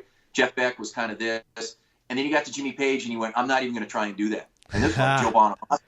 Because it's really freaking hard to do, man. Yeah. And, he's such a good guitar player, man. Oh, he's amazing. I'm so tired of people dogging him, man. I mean, that guy is just, he's doing what all of us dream of doing. Of course. It's just, it's easy for people that have never done anything on stage to sit and criticize, it's like these people who troll. It's just always, like I had Steve Vai on the show, and I have the comments some of the people have made there. I'm like, about his clothes. I'm like, are you really serious? This is what you have time to do? You're an adult. Seriously? How could anybody tuned into a guitar podcast criticize Steve Vai? I just don't understand. I don't either, man. And it was really funny. I think some people just have nothing better to do than criticize and complain, and they're probably sitting in their mom's basement. That's exactly what they're doing. Absolutely, man. I agree with you 100%. Do something and see how tough it is. Even if I don't dig a player, even if I don't listen to him or whatever, man, I respect the fact that they're doing it. They're doing it. And in Steve's case and in Joe's case, these are guys that love the guitar, man. I listen every time I hear either one of those guys talk, man. I can just hear that they're in love with it still, and it doesn't matter what some idiot says in the comments. Just doesn't interest me at all, man. I'm interested in cats play and cats who are in love with the music and the guitar. I agree, man. But anyway, so yeah, I spent a solid month preparing for the Zeppelin thing, and it's really hard. And whenever it's really hard to recreate the Page thing. And whenever somebody says that, oh man, he was sloppy, you do it. Let me hear you do it. Please. Let me hear you play like it top that thing. And Page, I heard it described perfectly one time. They said that he was always playing all the way up to the edge of his abilities. So sometimes, he was going for stuff that was maybe beyond, his technical abilities. He was always pushing, man. And sometimes it sounded sloppy, and then other nights it was magical, but it's the hardest thing in the world. I'm telling you, man. I've spent so much time shedding gigs and learning, other people's styles and stuff. The Jimmy Page thing was the most challenging. I spent a solid month in this room with pedals and guitars and tunings, and it's really difficult, but the payoff is huge, man. When we play those tunes, it's for me, I feel like I'm a kid again, man. It's just so much fun, and you see how much people love that music and how much it means to them. You never come east for that? I'm assuming that's all out west. Well, we want to. We really, our singer who runs the band, he's trying to get us out there. It's tough because, like you said earlier, there's so many Zeppelin bands, and a lot of them have a lock on certain parts of the country. I think that I thought this before I joined the band, but I feel like Zeppelin USA is one of the better bands out there doing this. And I was a fan before I was in the band. Our singer, if you look up Zeppelin USA, there's a promo reel. I'm not in it. It's Steve, the previous guitarist. But if you look them up, there's nobody out there that does Robert Plant better than Brody. It's Let me tell people where to look. Mind blowing, and all these guys. Yeah, it's like a 5-minute snippet or something, but you'll get it as soon as you hear him sing. You go, it sounds exactly like the record, and everybody in the band, all three of these guys are just, the top of their game, man, and everybody loves the music, and I would put our band up against just about any of those other bands, but the problem is when he tries to get us, a gig on the East Coast or something, they say, oh, well, we're exclusive with, some other band over here. Get the Let Out. Well, nobody's playing in Florida here. Really? Yeah. Well, there was one band. I think it was like, it was just called Led Zeppelin Tribute Band or something like that. They played, I think I don't know, Ruth Eckerd, they had Pink Floyd Tribute Band, but they were from Australia. I don't think I've seen a Zeppelin Tribute Band here. Great. They're great. Yeah. I don't think I've seen a Zeppelin, but man, Florida is such a pain in the ass to come to because everything's so spread out. It's such a big state. It's not, as you know, it's everything is, you're going to drive every single night, and you want to make it, you got to make money on the gig, or you not lose money anyway. Well, I think that's part of it too. Is the logistics of getting us out there with the production value that Brody brings to the show. It's probably cost prohibitive to just go out for like one show. I'm hoping, man. I'm hoping at some point we can come back east. I really believe that this band is as good as any of those bands, and frankly better than some of the Zeppelin bands I've seen that are working way more than we are. But that's okay. I mean, when we play, I look forward to it, and I would love to be doing more of it. But they're just kind of logistical or parts of the country that, and their venues, like I played in venues with the Righteous Brothers, and I go, oh, this would be a great venue for Zeppelin USA. It's got 2,000 seat place, which is about where we play or something. And then I'll pass the information on, and then they call and they go, oh man, you guys are great, but we're exclusive with Get the Let Out or whatever. Some other Zeppelin. So, interesting. I'm thinking, why can't you have like more than one Zeppelin band? Yeah, I mean, if Get the Let Out is doing really well, wouldn't you bring another one? Because they're going to do really well also as a venue owner or a venue manager. Let me ask you this: incredible. They do a totally different thing than we do, and I guarantee if you had 2 Zeppelin shows in 1 month, people would come to both of them. Absolutely, because what's the frame of reference? What are they going to say? Oh, I like this. I mean, they like Zeppelin. That's why they're coming. Yeah. They're there. They don't know who we are. They don't care who we are. They're coming there to hear that music. And, right. I'm hoping that we'll branch out. At this point, it's pretty much been a West Coast and Southwest thing.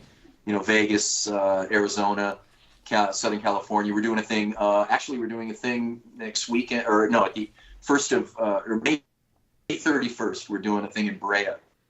Is that California? Brea, California, the Brea Fest. Southern California, yeah. Tell people where they could find you guys. Hang on a sec, John.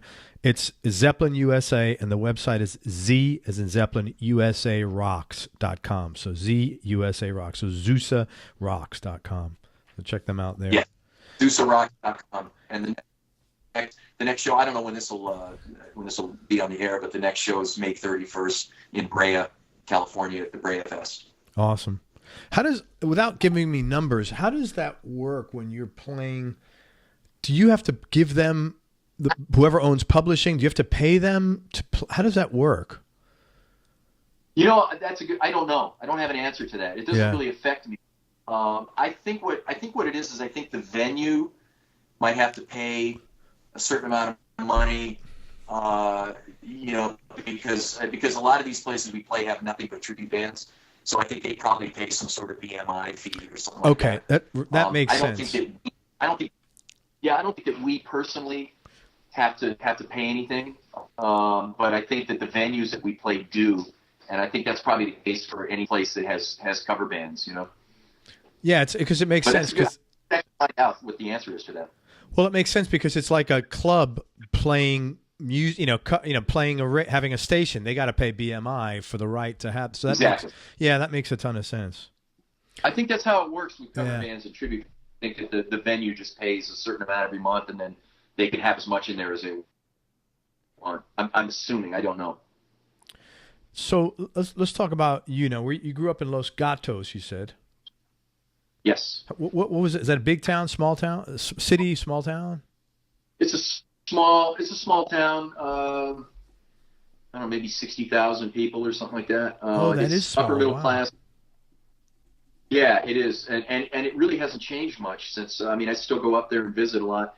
It's just a small town, kind of in between San Jose and Santa Cruz, but it's very, very beautiful little town, and it's the area around there. There's Los Gatos, and then there's Campbell, and then there's Saratoga, and those are three small towns all kind of bunched together, and they're right next to San Jose. So the entire area is called the South Bay. You know, it's the Bay Area, but it's the South Bay Area. So it's in the South Bay, and Los Gatos is, like I say, upper middle class, just a quaint little town. And I grew up kind of on the Campbell side of town. I had to go to Campbell schools, but it's just literally we literally lived on the street that divided Los Gatos and Campbell. So our mail would say Los Gatos on it, but then I would go to Campbell schools because we were on that side of the street. Gotcha. So I say Los Gatos, but it was a lot of Campbell too. But they're just really, really kind of picturesque little Northern California towns. When you said the Bay Area, you're talking about San Francisco? Yes. Okay. Sorry, man. I'm No. Well, the way it works is it's the San Francisco Bay Area, and then there are areas like the North Bay, which is like San Rafael, Marin, Santa Rosa. There's San Francisco proper, and then there's the peninsula, which is just south of San Francisco, and then is the South Bay, which is San Jose, and points south from there. So, like I lived in the South Bay, but then I would often travel to the North Bay to play gigs. So you drive over the Golden Gate and go to San Rafael to play a gig or something like that. So it's all considered the Bay Area, but they're just sort of sections of the Bay Area. Sure. Thanks. Los Gatos is in that. What was your childhood like growing up? You mentioned you had some alcohol stuff in that family. I don't know if you wanted to talk about that, or what was growing up like for you? Overall, it was great. I was very, very lucky to have two loving parents, very supportive parents. And it was just me and my sister and my mom and dad. Very small family. Any cousins or nephews or anything like that. And I felt very fortunate that my parents stayed together. Yeah. And my mom and dad were married until my dad passed away in 1999. Oh, wow. And growing up, going to high school and all my friends and stuff, they were in divorced homes, mom and dad were divorced, my best friend lived with just his mom, his dad was long gone, that kind of thing. And I used to feel so lucky to just go home to my mom and dad and my sister every night, and everybody, loved each other. But as you mentioned, my father was an alcoholic. So the only negative stuff really that I dealt with in the family was related to that. And it wasn't, there wasn't like abuse or anything like that, but it was just, I just noticed that, when my dad would drink, things would kind of get dark. And so in my head, I just kind of put those together, like, okay, that's not good, the drinking thing.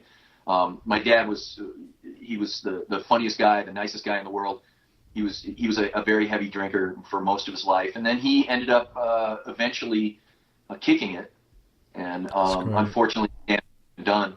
But, so I learned a lot of lessons from that. And the only sort of negativity and dysfunction that was in our house was a result of that, So I think that's probably subconsciously why I decided to never drink.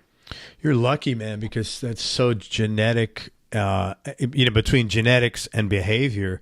You're really lucky you didn't, that didn't pass down, because that's more, you're very much the exception and not the rule. Unfortunately, I think you're right. And I definitely could have gone down one of two roads. I could have ended up like my old man. Yeah. Or I could learn from it and go the other way. And I went the other way. And, it's like I say there, it wasn't like he was, beating anybody up or anything like that. But boy, when he was, again, the funniest guy in the world. Everybody loved my dad, just the nicest guy in the world. But when he would come home drunk, man, he was a different guy, you know?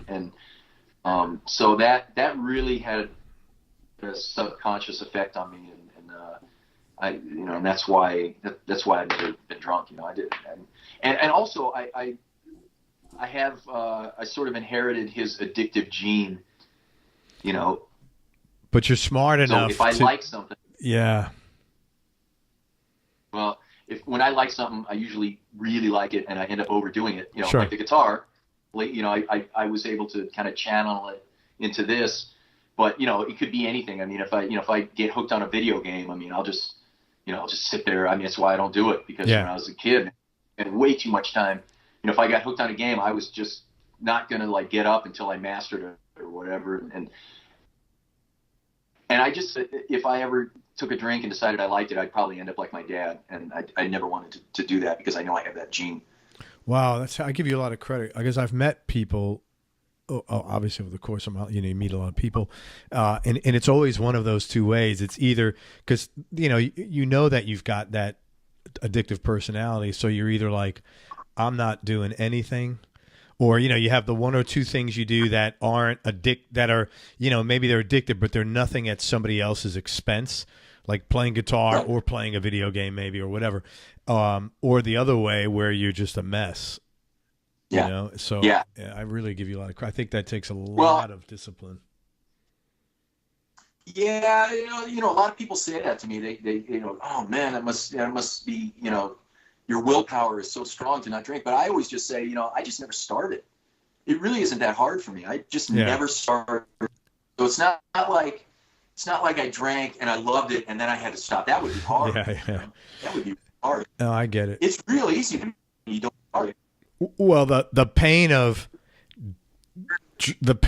going down that path is so much greater than the very slight discomfort of avoiding it totally. I get it, man. It's like it's not really much of a push for you to do it. So to not drink or whatever. Yeah, I totally get it, man.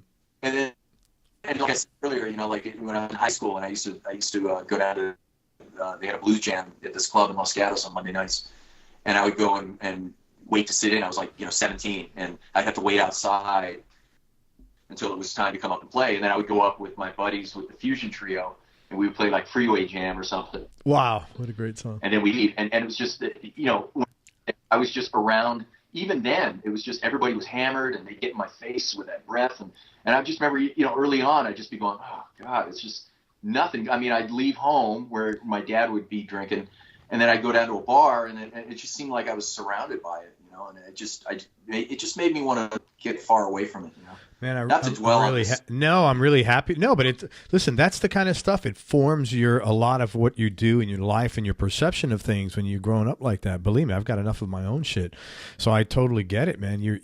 This is something that. And it's not a normal thing that you should have to deal with that, at any age, it's uncomfortable, and it's not your shit, and it's forced on you, so It's like, fuck, I got to make better decisions than that, And it's unfortunate that it's the norm, and that like my story is so bizarre, it's sad that, people really trip out when you go, I don't drink, and whoa, you did drink, right? Oh, yeah, recovery, No, I think that's because you're dealing with musicians. Like, yeah. Because when I meet someone that doesn't drink, I don't even give it a second thought. I'm like, oh, good for you. Like whatever. Like I don't ever consider that as, like. Yeah, man, it's like someone voting. When I meet someone, I don't think right away, oh, what political party are you? Yeah. I don't give a shit about that either. It's do your thing, man. So. Right. If I go out to eat with friends and I got, the guy next to me is ordering vegan food, cool, man, do your thing. Right. I'm not going to be vegan, but good for you. I mean, and I don't even think about it. It's like, cool, that's what we're. Yeah, I know. I'll tell you, this is a funny one. When I first joined Charlie Musselwhite's band, and I told you earlier, Charlie was a recovering, alcoholic of epic portions, and he took me out to dinner, and just to kind of get to know me, and just talk and tell me about the gig and blah blah blah. And Charlie's from Memphis, and he kind of speaks with this sort of soft spoken like Memphis drawl, you know. And so he said to me, I'm going to do my bad Charlie impression right now, but he said, John, any bad habits, man? Is there anything I need to know about you, man? You do good. You're great at voices, man. You did John Lee Hooker good. This is good. I just heard Charlie literally 2 nights ago. I watched the Mike Bloomfield movie. You're like right on, man. Oh, really? Yeah, you're right on, well, dude. When you're on the road with him for 5 years, man, you kind of get his voice down, you know. So he goes, John, you got any bad habits I need to know about, you know? And I said, Charlie, man. And I go, I said, I don't drink. And I said, I've never been drunk. And his eyes got this big, and he looked at me and he said, that's like seeing a flying saucer. That's classic, man. One of the funniest things that anybody ever said to me, man. I never forgot it. That's like seeing a flying saucer. That's great. That's great. Very cool, man. Charlie's a guy, man. Hey, so let's talk about guitar for a few minutes anyway. I see you got I've seen little bits and pieces around your office there, your studio. What's your go-to guitar? Like, what guitar do you like picking up the most, and what other 2 or 3 would round out the top? Well, here, I'll show you. Dude. Oh, nice. 335?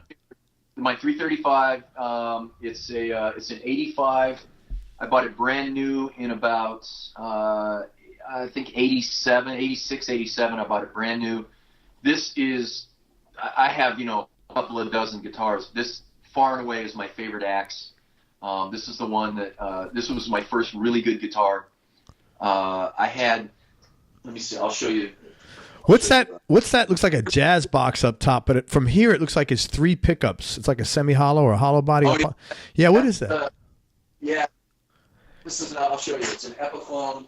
I think it's called a Blues Deluxe or something like that. But it's there's 3 pickups. Okay, so what is that? 3 P90s on there? Yeah, 3 P90s, and it's a jazz box, but it can it's got the P90, so it can kind of do that out of phase, like nasally T-Bone Walker thing, and beautiful guitar, man. This is, but it's an Epiphone. It's not the real deal. I mean, if I was to buy the real thing, it would have been a fortune. But I really dig this guitar, man. This is that older? This is a guitar that no, it's probably 10 years old or something. I bought it used. Beautiful guitar. And I just always wanted to have a jazz box, and I really dig that T-Bone Walker kind of out of phase thing, and this does it real well. And I don't get to play it out that much, but I love this guitar. It's great. I'll put it back once. Yeah, man, do your thing. We had like a 10-minute run there where their connection was so good, and then it's been like half-assing us most of the time. I'm sorry, what? I said we had a 10-minute run there about 10 minutes ago where the connection was so clean for just a short period. I know. There was no lag or anything, and now we're back to lagging. Yeah. So anyway, the 335 is far and away my favorite axe, although I don't get to play it as much anymore because, I'm playing with the Righteous Brothers now, and so I'm playing mostly Kellys and Strats and solid body guitars. But the 335 is I bought that guitar. I'll show you this. This is my first electric. Oh, this is SG. This is just, it's an R. What is that? It's a no-name like SG copy. It's nothing. It's a sticker that's on there. But that's so funny. It looks, it's just a piece of junk SG copy. I liked it because it looked like Angus Young's SG. Yeah, it does. Put a couple of Seymour Duncans in it, but this was the guitar. This was my first electric guitar, and I was playing this when I was learning how to play, and I was taking lessons. And then when I joined my first professional band, which was called Andy Just and the Shapes, when I was 19, I was playing this guitar, and I literally could barely keep it in tune. It was just, it was a mess, And so Andy, Andy Just is an incredible harmonica player that plays around the South Bay, San Jose area. And he was kind of an established guy, and I joined his band. That was my first kind of professional gigging band. That led to the Ford band later. Andy said to me, he goes, man, we got to get you a good guitar, And so he knew these guys up at Gelb Music in Redwood City, and we went up there. And, of course, at the time, I was really into Robin. was really into Larry Carlton. I was really into Lee Ritenour. I was into all these guys that played 335s, and also Lyle Workman had a 335. Did you know? How'd you meet Lyle? I met Lyle when I was in high school. Oh wow. Yeah, and when I had that fusion trio with Eric Kretz that I was telling you about, we played at a house party, and we played earlier in the day, and then Lyle came out with a bass player and a drummer, and just absolutely proceeded to tear my head off, man. He was playing the paint off the guitar, man. He had a red 355. He had a Jim Kelly amp, and he had an Altair power attenuator. I can see it in my head. I can picture. And he just absolutely just floored me. And again, 335, and I went, oh, 335. And then there's another guy who you've probably heard about. If you haven't had him on your show, you should. There's a guy named Chris Kane. Chris Kane is, I know who he is. Yeah, I'd like to get him. Oh, man, you got to get him on your show, man. He's a really good. He's a blues guy, but he plays not like. Does he put some jazz in there too once in a while? Oh yeah. Yeah. Okay. Oh yeah. He's a very, very deep musician. He's kind of like Ray Charles with the guitar, but he just happens to be, in my opinion, the best blues guitar player out there. And growing up around the South Bay, I used to go see Chris and Lyle, and they both played 335s. And Chris still plays a 335. So when it came time for me to get a good guitar, that was what I wanted. And we went up to Gale Music in Redwood City, and I immediately spotted this blonde one that I showed you a second ago, and I didn't have any money, I was like, and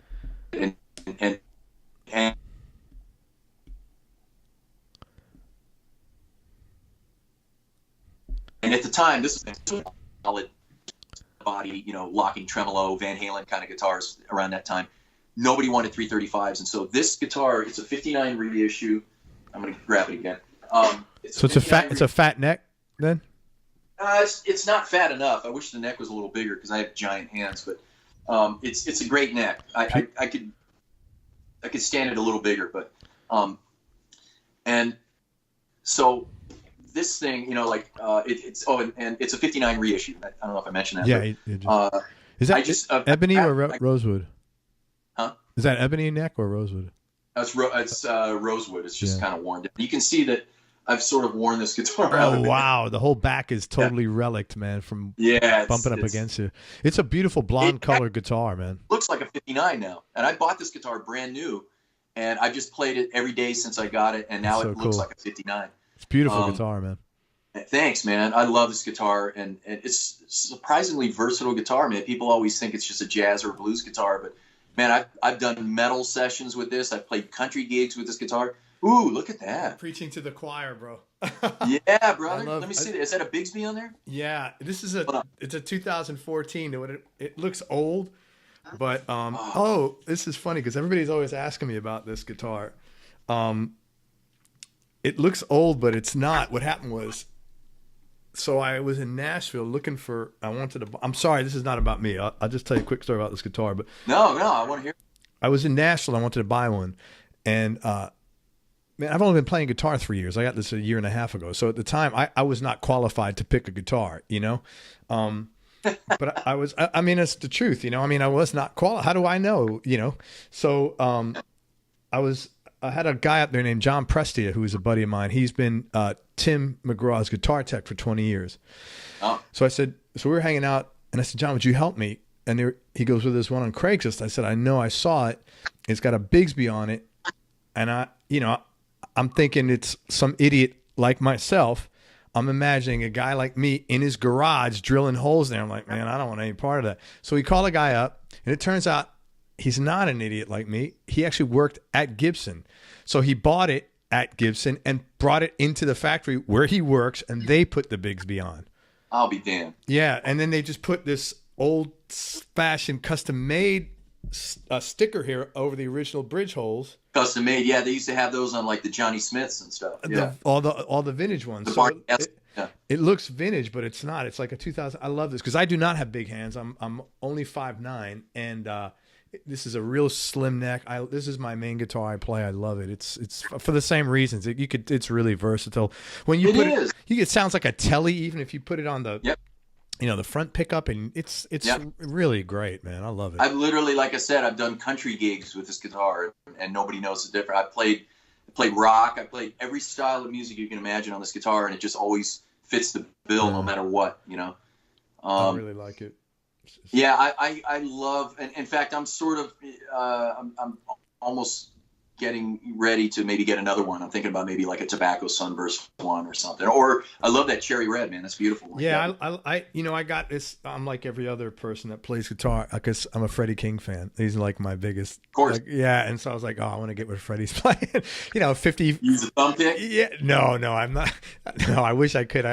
Hey, listen, I struggle with a regular pick. Come on. But you and me both. I just love the feel of it. And it looks cool, man. It's just, to me anyway. I really like it. That's a beauty, man. What year is it? It's a 2014, and it's got the 57s in there, which sound really like, to me, they're very like PAF-ish. I like it. It's just. Oh, it's a beauty. Thanks, man. I really enjoy that. My favorite acts, man. I've got 24 guitars, and the joke I have with Jen, my wife, is I say, like when the house is burning down, like I'll have her under one arm, and I'll have this under the other. Hey, there's nothing wrong with that. All the other guitars, but this is the one that gets rescued in the fire.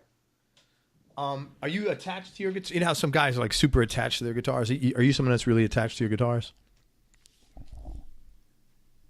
Yeah, I am, especially this one. But I'm very attached to them, and I'll just kind of. Oh yeah, we're getting a tour now of the studio. If the internet complies with us. I don't see it, but yeah, it's. You can kind of get a sense.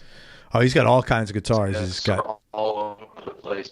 Tellys, Les Pauls. With guitar, I've got. Let's see. I've got two.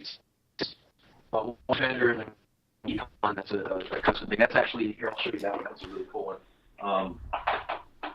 This is sort of my main guitar that I use on the Righteous Brothers gig.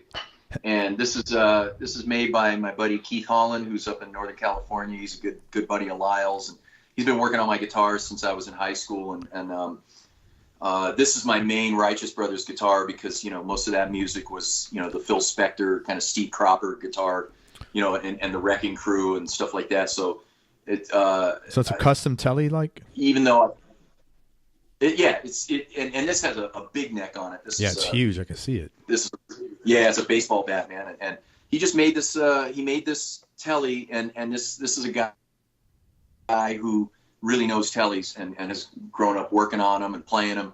And he just built me this thing, and I swear if you played it, man, you would swear it's a '57 Telly. It's just, and it sounds incredible. But I don't get to play my 335s much because I've been using guitars like this for this particular music, for the Righteous Brothers thing. But any chance I get, man, and if I'm just home playing around, that 335 is definitely the one. And I'll show you one more here real quick. Yeah. This is my Les Paul. Is that your Jimmy Page guitar? Huh? Is that your Jimmy Page? Is that what you used for Zeppelin USA? This is the one I use on the gig, on the Zeppelin gig. And it's an R9, it's a 59 reissue, and I've always, ever since I saw that Song Remains the Same movie, I wanted to get a good Les Paul, and of course I'm a huge fan of Peter Green and the early Clapton stuff, Jeff Beck, Truth, most of my favorite records, Les Paul's on them, first couple Billy Gibbons or ZZ Top records, just the tone, and I always wanted, this is like my bucket list guitar. And what happened was my mom passed away about 6 years ago. Sorry, man. And it was kind of thing. It was pretty heavy and it was unexpected. And she ended up leaving me just a little bit of money that I didn't know about, And so I decided to use it to finally get the That's Les awesome. Paul that I wanted, sort of as a tribute to my mom, you know. And so I spent about a year and a half, just everywhere I went, I would play Les Pauls. I would go to this, you know, the local guitar store and play Les Pauls until one spoke to me. And I found this one in St. Paul, Minnesota at Willie's American Guitars. You probably know that place, right? I do not. I know the only store I know in the Midwest is Dave's guitar store. Dave Rogers. You know, I don't know if you know him. Yeah. I've heard the name, yeah. Yeah. Anyway, I found this one. My wife is from Minneapolis, so, you know, we would go to visit her family every summer. And I was at Willie's and I played this one. And I absolutely, this is probably my second favorite guitar right now. This Les Paul, and it really comes in handy on the Zeppelin gig, man. It does that thing, you know. And it's the PAF knockoffs, I'm assuming, that are in there. Yep. Yeah. PAF reissues. It's completely stock. In fact, it could probably use some frets, but yeah, it's totally stock. And I bought it. It was used. It's a '99, and it's a 40th anniversary 59 reissue. That's really cool. And the guy that had this guitar apparently was like a doctor or something. And he bought the guitar and then put it under his bed in a case, so it was almost like a brand new guitar when I got it. That's great. We need more people like that. Yeah, right. more people with money to buy up guitars that we can get later. Yeah. But it was like the 335. It was just immediately I picked it up and it just spoke to me, and I knew I had to take it home, you know. So anyway, this is my other kind of favorite guitar right now. And what are you playing out of? Like, again, what do you like? What amp do you have that you like to play out of mostly? Oh, I've got a bunch of amps. On the Righteous Brothers gig, I'm playing through an old '68 Blackface Twin. Oh, great. Which, you know, is perfect for that music. It's just clean with beautiful reverb. It's just one of the best, probably the best clean tone I've ever been able to get out of an amp. So that amp lives over at Harrah's, which is where we do our residency gig. And then, but I would say that probably my favorite amp, and I have two of them now. I've owned three in my life. Is Matchless, and I've got I currently have. I'm looking. Let me see. If you can see. I got this one in here. I don't know if you can. Oh, wait a minute. I might have to turn this around. Wait, let me see if I can do this. Sorry. Oh, there you go. Yeah, man. That's a beautiful amp. That's a 2x12 combo, maybe. It's a Chieftain, yeah. It's 40 watts, 212, just pristine, clean tone. And I have another one, which is a 100-watt version of that called a Chief, and that's a 410 combo. So it's like a super reverb on steroids. That's a 410. How do you lug that around? 100 watts. What does that weigh? About 80, 90 pounds? It weighs 96 pounds. Yeah, I know exactly how much it weighs. Holy crap! It's that one's in the garage. Yeah, that's kind of big to lug around unless I'm using it. But I use it a lot for sessions. And the thing about Matchless amps is that they sound great at any volume. So even though it's 100 watts, you don't have to turn it up. Yeah. To get a great. But then I got this Chieftain, which is only 40, and this is a much more kind of practical gigging amp. You know, so I use this one quite a bit. Are you are you one of their artists?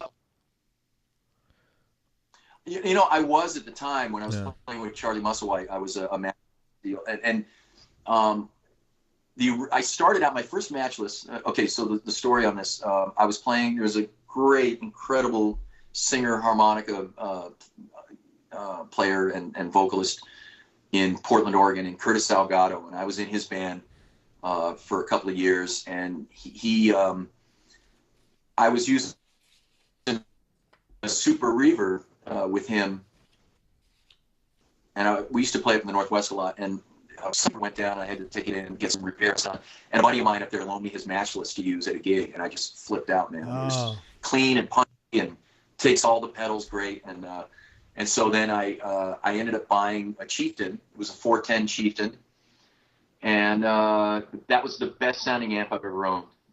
And then what happened was when I started playing with Charlie,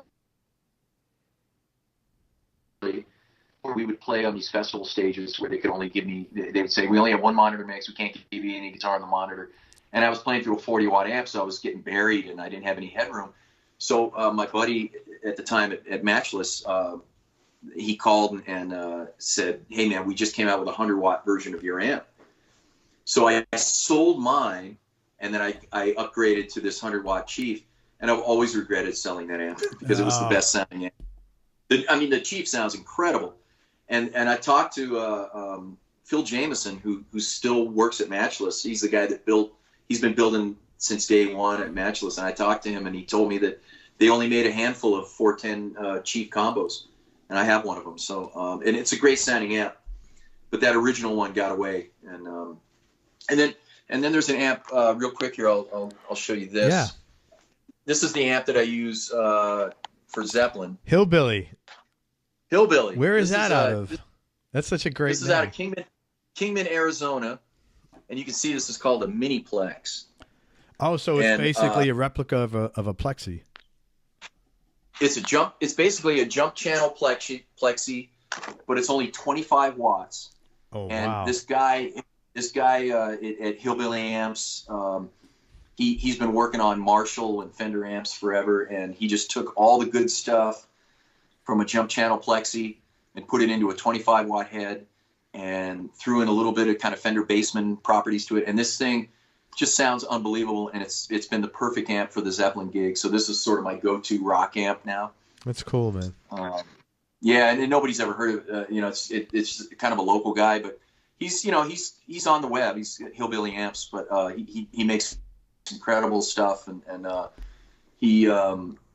Greg Howe actually turned me on to this amp. Greg's a friend of mine. Yeah, He lives here in that's Vegas. very cool. And, he called me and he said, "Dude, you got to check out this prototype amp that I got." And I fell in love with it, and I had Robert make me one, and I'm using it all the time with Zeppelin USA now. Is the guy a hillbilly? Is that why he called it Hillbilly Amps? Is he a real hillbilly? It's not. No, he's not. Although he's a great rockabilly guitar player, so there might have been a little bit of that involved in the name. And this is funny, but he actually got in trouble on Facebook. They of course. Whose feelings did he hurt? Apparently, they considered the name Hillbilly to be racist. Oh, and of course. They shut down his page, so he had to change it to Hillbilly LLC. Okay. Because the word hillbilly apparently was offensive to 2 or 3 people, and right. You know, most of the guys I know that are hillbillies, they're like laugh about it. They're like, yeah, you know us hillbillies, you know. Of course. It's like because I have a bunch of buddies in Kentucky, and they're always like, "Come on, you know how we are up here." I'm like, you know. See, there you go again with having a sense of humor, Craig. I know, stupid me. I got to be like tight. You got to get over that, man. You get start getting offended by it. I know. I'm so over this whole everything. You know, it's like don't leave your house, man. You know, you're going to offend Pretty much, somebody. yeah. I mean, you know. Desert Island Discs, John, top 3, just for today, man. Knee jerk reaction. Man. Okay, how many? How many you want? 3? Top 3. 5? Yeah. 3. Top 3. Oh man, God, that's so hard. My favorite pop band is a band called XTC. XTC? They're an English pop band. XTC? Yeah. Yeah, I know them. They're Andy Partridge, right? Okay. Yeah. Andy Partridge, yes. Yeah. One of my heroes, man, one of my favorite songwriters. They have an album called English Settlement. Oh yeah, man, that's back in the day. Yeah. There was a song called Sense is Working Overtime. Yeah, I know that record. That's a great record. It's a double record. I absolutely that's my favorite album. I love that record, and of course I could pick any XTC album, but I think today I would pick English Settlement. And it's totally not guitar oriented, although Dave Gregory is a brilliant guitarist and he plays some incredible stuff on there. Mm-hmm. He's another guy you should have on your show, man. Talking about an interesting guy. And I met him through Lyle, actually. And then let's see, Solo Flight, The Genius of Charlie Christian. That's definitely a Desert Island disc for me. That was one that my guitar teacher turned me on to in high school. And it's a 2-record set of Charlie Christian with the Benny Goodman band, and not only is it incredible guitar playing, but just the music to me is just sublime. I love Benny. I love the arrangements. I love his clarinet. I love, you got Gene Krupa, you've got, Lionel Hampton. It's just an incredible record of incredible songs played by incredible musicians. And then the centerpiece is Charlie Christian's, mind-blowing, trailblazing guitar, so I love that one. That's definitely on the list. Let's see, Tom Waits, Mule Variations. Love that record. Can I tell you something? Tom Waits is in the top 5 favorite artists by guitar players. I'm not surprised to hear that. For sure. It's always like Beatles, Zeppelin. Yeah. Beatles is obvious. I didn't go there because it's just so obvious. I mean, any Beatles album, everybody, Magical Mystery Tour would be mine today. Yeah. But check back with me tomorrow. Yeah, right. But Tom Waits, man, any Tom Waits album, Swordfish Trombones, Rain Dogs, but Mule Variations, I've been really rediscovering lately. And Charlie Musselwhite plays on that album, by the way. Oh, I didn't know that. That's pretty cool. He's on a few of his records. Yeah, and it was in '99. He recorded that album in '99, and that was back when I was in the band. And Charlie knew that I was a Tom Waits freak, and so I remember we got to the airport to fly somewhere, and he said, I just did a session with Tom Waits, and I followed him around like a puppy dog for 3 days getting stories, and they became buddies. That's cool.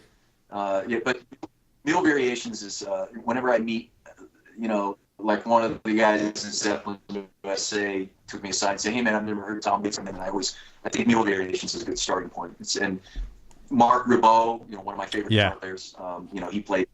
He played on those records. I'm supposed to be getting connected to him through Nels Klein, so we'll see. I just listened to your show with Nels the other day, and I was thinking, man, if he's ever had Mark Ribot on. He's supposed to be hooking me up with him. That was a really good show. I was blown away how open he was. He was a very, really nice, just a kind, nice guy. And I no airs about him at all. It's great when I meet people, and I'm very lucky because 99% of the people I meet are like this, that are so talented and don't pretend that that talent takes them away out of humanity, that they don't have fucked up shit in their life, or they're not somewhat dysfunctional like we all are, within a range of whatever that dysfunction for your particular thing is. I like that. Right. I spent so many years in the business world, in the working with gurus, and it's the opposite. It's like they pretend that everything's perfect, and I was the backroom guy doing all the marketing and for a lot of these guys, and I was like, God, this is like so insincere, like so duplicitous, and it really put me off, And it's the opposite here. Yeah. It's just really nice. I found, by and large, when I meet guitar players who I really admire, look up to, worship, whatever, 9 times out of 10 they're super nice, they're humble. They're kind of normal people. I have met 1 or 2 assholes, that disappointed me. No names, but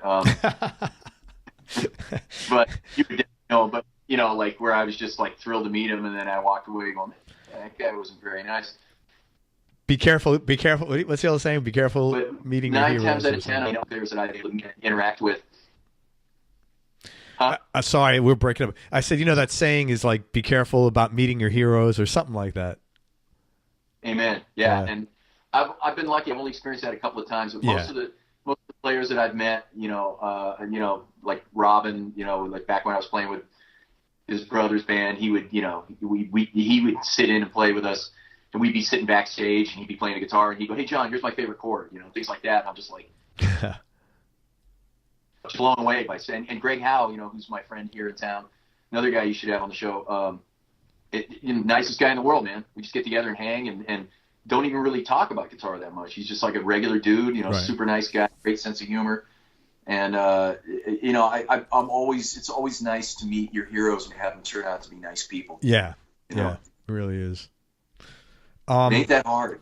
No, man, it's not, and it's a lot. In fact, it's a lot easier than being a dick. To be honest, it takes a lot less work. It is. really does.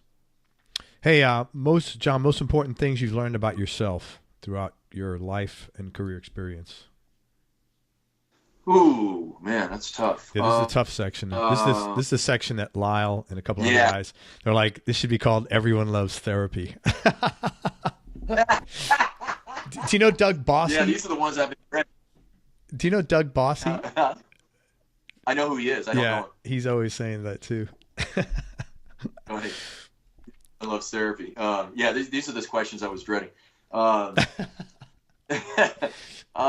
gonna be fine. I would say probably the most important thing that I've learned about myself is that I tend to deal with everything in humor. You know, I try to laugh as much as I can, and that sort of helps me through, you know, a lot of really dark stuff that I've encountered in my life, and you know, just as far as like losses, you know, losing, you know, family members, losing really good friends, losing musician friends, and I find that, and I definitely got this from my dad, but you know, I find that there's never an inappropriate time to laugh or, you know, make a joke or something like that, and it helps me to sort of deal, since I don't have an escape like drugs or alcohol or something, you know, like you know, music for me, and also, you know, humor kind of help me deal with some of the bullshit that comes along with being a musician and dealing with people in the music business and stuff. So I don't know if that makes any sense, but I just, it makes sense because it's true. No matter what's going on, you know, you can always, like, you know, laugh at something or make a joke, and some people, oh no, you can't joke right now. I'm like, why not? Why can't you joke right now? You know? It's funny. Interesting rather. You when you said I got that from my dad, you sort of hesitated for a second because, and I understand why, because if you are not familiar with addiction, the perception is, oh, if someone's an addict or an alcoholic, then there's nothing good about them. And that's a very flawed perception. Not true. You have wonderful people. They have addictions. This is an illness. So I get it, but I understood your hesitation. Like, oh, I hope they don't think I'm an addict or I get it, man. But yeah, I understand addiction fully. You know, I've had family members that are addicts. So you're absolutely right. Yeah. You're absolutely. My best friend in the world also was an addict, and he's no longer with us. He died of a heroin overdose in 2004. And, you know, greatest guy in the world. I lived with a brother I never had. I grew up with him, met him in the second grade. We were like this, and, you know, just a sweet guy. Yeah. But, you know, he had those demons, you know, but that was the only thing wrong with him. Everything else was great. Yeah. Yeah. In the case of my dad, was the funniest guy you would ever meet. I remember when I would go out on the road with bands, and I would tell them jokes and stories involving my dad, and I'll never forget one time when we flew home from a tour. We were in the UK for a while, and we flew home from a tour, and I had been telling our bass player all these funny stuff, things that my dad said, and my dad picked me up at baggage claim at SFO, and he was at baggage claim waiting for me, and my friend went over and walked up to my dad, and he shook his hand, and he said, "Man, I'm a big fan." You know? That's cool. That's great. Yeah, I mean, my dad's really funny, and so he definitely instilled that in me. You know, good. Like, kind of like, no matter what's going on, man, you can always laugh at stuff, and it'll kind of help you to deal. You know. Well, I'm very happy for you that you are able to stave those demons away and put them whatever place you can, man. Because honestly, that is a big. I'm happy for you that you could do that. You know. Thanks. Well, I always say that if I had not discovered music and discovered the guitar, I don't know where I would be, man. I would probably be that guy. Yeah. I mean, I'm lucky that I was able to sort of channel my energies in that direction. Because, sure. But if I didn't have music, I honestly don't know how I could deal with life without it. You know? No, I totally get it. It's more to me than just a vocation. It really is. You know, you know, losing my mom was the worst day of my life, and it changed everything, you know, for me. And if I didn't have my guitar and I didn't have music, if I couldn't put on some Tom Waits, or whatever, I don't know how I could, if I'd even want to continue, you know? I mean, after losing so many people that I love, you know, I mean, thank God that I have that outlet, man. Yeah. And a lot of people don't have an outlet, and that's, I think, why they turn to chemicals, you know? Yeah, man. Thank you for sharing all that, man. Going down the same path, what is what's been the happiest moment of your life? Ooh, I think definitely my discovery of the guitar and my initial guitar lessons. That is so cool. I mean, I've been very lucky. I'm a very happy guy in general, and I have a lot of great memories. But when I saw that question, the first thing that popped into my head was that, you know, those first couple of guitar lessons, you know, when I went into my guitar teacher and I literally didn't know how to hold a pick, and he showed me how to hold a pick. He showed me how to sit the thing on my lap, and then he showed me how to play like a simple honky tonk blues rhythm on the guitar. And he said, and he gave me Melbay Volume 1. That was the book, you know. Yeah.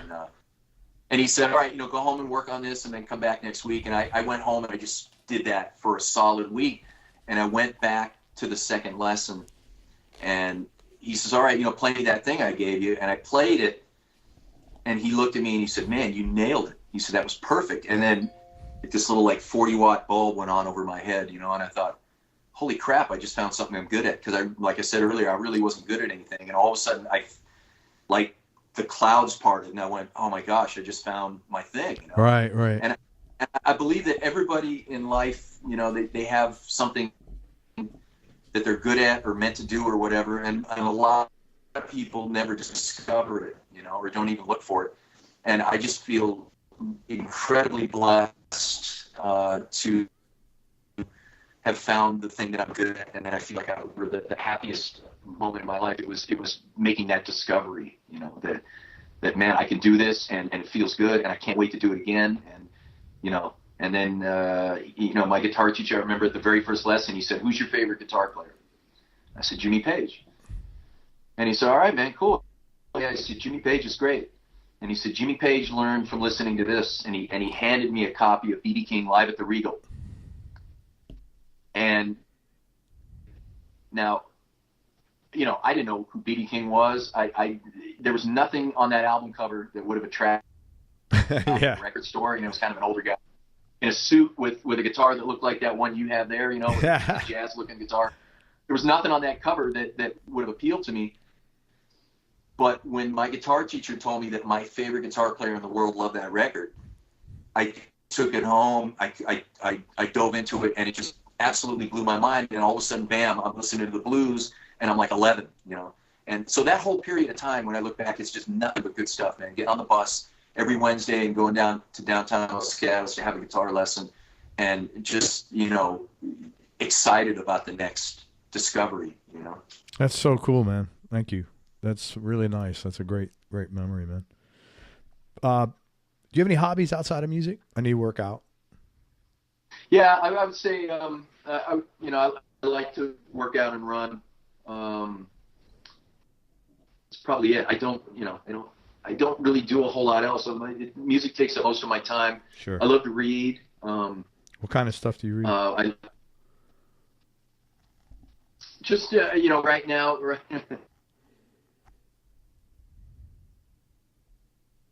Right now, I'm actually this. It's actually cool. I'm actually in this book with this guy Mark Fisher sent me this book. It's called "What Do You Call That Noise?" And it's just kind of like a lot of great musicians like talking about, you know, XTC and so I just happen to be reading that one right now. But cool. Yeah, that's the latest. But you know, I love to work out. I listen to music a lot. You know, I'm always discovering new music, especially with, you know, YouTube and stuff. There's stuff that I'm going, how did I miss this all my life? You know, and I love discovering new music.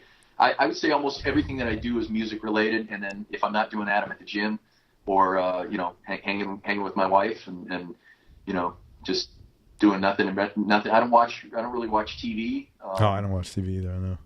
I don't watch TV. Like my wife and I just do normal stuff, and then we'll go to dinner or go to maybe go to a movie or something. But it's pretty much all music, and then I love to run and work out when I can. Very cool. Oh, and food too. I'm definitely a foodie. My wife and I both love to dine out and check out. And Las Vegas is a great restaurant. Oh town. God, yeah. So it was one of the best in the world. There's always great places to eat here. So I'm definitely a foodie, which keeps me in the gym. Yeah, it's funny.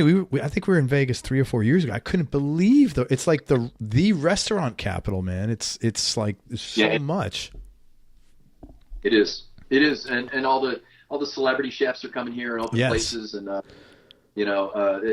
that's one thing I love about Vegas. Like a lot of people knock Vegas and they think it's just like casinos and smoke and stuff, but man, there's so much going on here, man. There's so much. If you go 15 minutes in any direction from the Strip, it's like any other place, man. You got dog parks, you got hiking, you've got you've got original music venues, libraries. I mean, it's a normal place. I used to come here when I lived in the Bay Area, and I used to come to Vegas, and I just thought, how did anybody live here? Because you think it's just the Strip, but like we live a half an hour from the Strip. Yeah, nobody lives on the Strip. Yeah, right. Well, they do, but those aren't the kind of people that. Right, nobody that you're going to be hanging out with is living on the Strip. Yeah. If you need some crack rocks, that's a good place to go. But no, it really is. I love it here. It's a great community, and the music community is incredible, and there are great musicians moving here from all over the world all the time, and I think the days the reputation of Vegas is that it's a bunch of broke down people who don't have any other options or whatever. But I'll tell you what, man, I would put the music community here against Nashville or Austin. Yes, or I would agree with York, that. The broke down people. And a lot of those cats are moving here. Any broke down people can't afford to go to those casinos anymore either. It's too expensive there, man.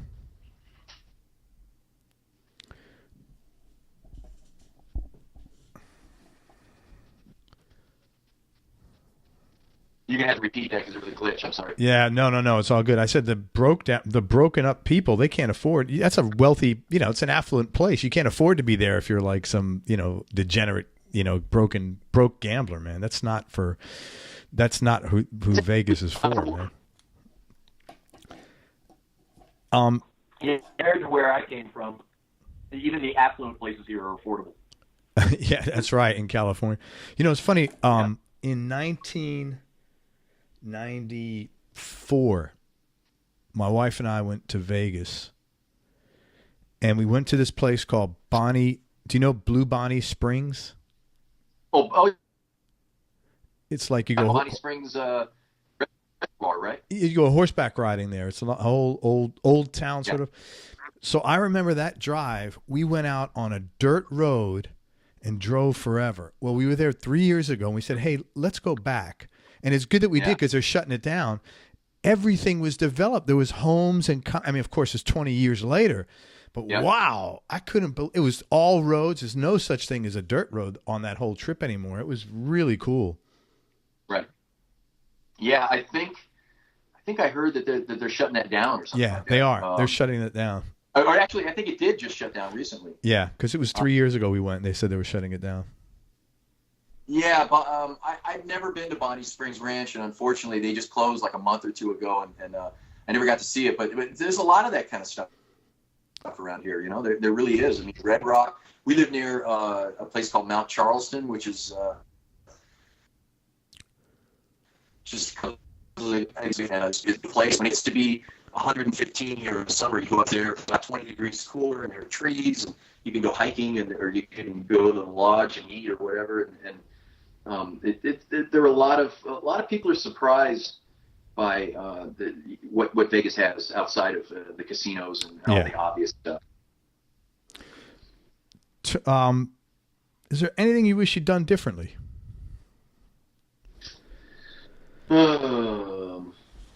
Well, that's a tough one. There's so many. I definitely regret not having done my own record. And I'm not speaking of it in past tense, like it's never going to happen, because it's something that I'm in the process of trying to get together now. For as long as I've been playing, and for as many gigs that I've done and musicians that I've played with and stuff, I've always played on other people's records. I've never done my own record. And frankly, in 2019, it's a little embarrassing to not have your own record, because you can literally lay in bed and do a record now, on your laptop, and so I wish that I had started recording stuff. Guys like Lyle, man. Lyle's got 4 albums out of his own original music, and I don't have anything like that where I can hand it to somebody and say, this is me, this is what I sound like. I can go, oh, I played on this record, here's me sounding like this person, or here's me on a blues record or whatever. But I really want to, my goal now is to get an album's worth of music together that sort of represents, who I am as a player, and, just, if nothing else, is a legacy thing, Dude, I would love you to do a record and come on here and promote it. I would love it. Honestly, promote the shit out of the thing. Thanks. Oh, I'll be bugging you, man. Once. It's not bugging me at all. I wish, when you first contacted me to do this, I thought, God, it's gonna be embarrassing. I'm not gonna be able to go on and say, yeah, man, my album's on iTunes or whatever, but I wish that I had, and it's my fault too, because I'm not the most confident, secure guy in the world when it comes to my own playing, and I hear what it would sound like in my head, but what if it doesn't come out like that? And it's almost more fun to think about than to actually do, because I'm afraid, I'm very insecure about it. But I realize now, especially, with with mortality creeping in and stuff like that, I realize it's something that I should have done a long time ago, and I need to get done. I want to at least have one album's worth of something that I'm really proud of. And so I wish I had gotten on this sooner, but fortunately I still have the opportunity to do it. Oh, hell yeah. Hey, let me just tell you this, if it helps, for a couple of things, actually. Number one, of the side men I have met, and I've interviewed over 500 people now, 95% of them do not have a record. So don't feel like, really? Yeah. The second thing, I'll just pass this along to you. My son came to me, my middle son, he's 27. He graduated high school. He went to college for a semester, kind of fucked around, didn't work, and just, wasn't ready for it. Been working ever since. He lives on his own, great kid. He's a unique individual. He was born with a mild case of cerebral palsy, so he walks, you can see it in his gait.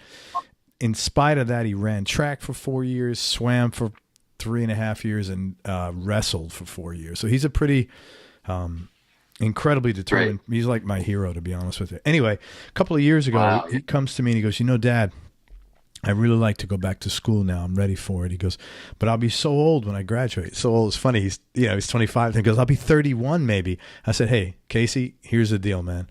You're going to be 31 anyway. You might as well be 31 with a degree than 31 without a degree. And he goes, yeah, that makes sense.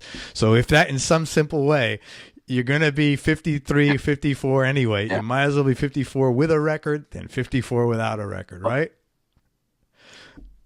Right. Yeah, absolutely, man. Yeah. Yeah, you're right. It just makes it easier. It takes the pressure off it. It's like, I'm going to be there anyway. I might as well have something. I might as well get a record, right? There's no pressure. I know. In my case, I guess I always just assumed that I would have all the time in the world to do this stuff. Oh yeah, I'll get to that one day. And it was really losing my mom that sort of snapped me out of that, and I went, because you just assume your mom's gonna be around forever, and all of a sudden you wake up one day and she's not coming back, and then you're going like, then you start. I never thought about mortality ever until I lost my, and now it's like all I can think about. So the first thing I'm thinking is, man, I mean, I'm very grateful for everything I'm doing, but I'm going like, man, I don't have an album done. And I know musicians here in town, even, that are cranking out albums like constantly, and to varying degrees of quality. And I'm going like, I should have one, I could have one. You could. You know what, though?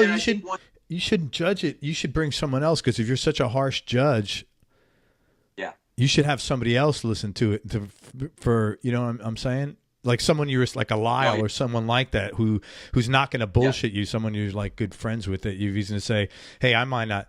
I remember, man, it's like when I got married to my wife 6 years ago, whatever. I had been married earlier as a kid, and I was afraid, but I trusted her, because I knew she was smarter than me. Yeah. So I said, you know what? I'm not really. Yeah. But I said, I said, let me defer to her judgment, because she was supposed to get married a few times. She didn't. So I said, she's not stupid. She's not, doing this because it's like, on a whim, she's pretty smart. So let somebody else make the decision, man. That's what I would think about doing. Yeah. Oh, I would have to do that. There's no way I could do it myself, man. I'm just way too, it would never get done.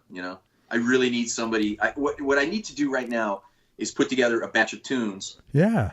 That I'm happy with. And then I actually have, I have some people who've expressed interest in doing that, to where I could bring in another ear and have somebody, tell me this is great, this, whatever.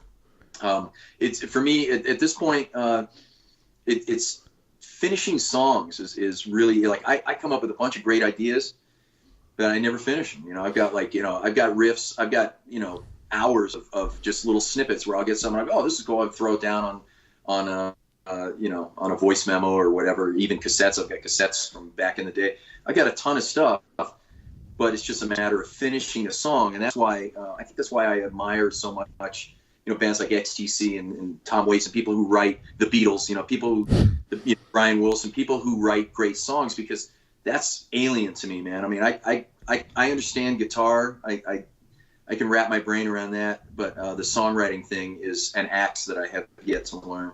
Yeah. Well, first one will be the toughest. Yes, exactly. You're right. And then I know once I do it, I'll go, oh, that was fun. And then all of a sudden I'll go, why the hell didn't I do this 30 years ago? Yeah. It's always funny. Like for me, the stuff I think is going to be really hard and I'm afraid of is always easier. And the stuff I think, oh, I'm going to nail this, is like, shit, I didn't know it would be this hard. It's really weird. Like in business projects, it's like, God, I didn't realize. That's so true. It's always weird, man. Hey, it's so true, man. That happens on gigs too, where I go, oh man, I'm really worried about this one tune, and then I wind up like doing a face plant on the easiest song in the set. That's just weird, isn't it? Yeah. 2 more questions, John, and we got our great connection back. Let's hope this stays in longer than 30 seconds. Yeah. Best advice you've ever been given, and who gave it to you?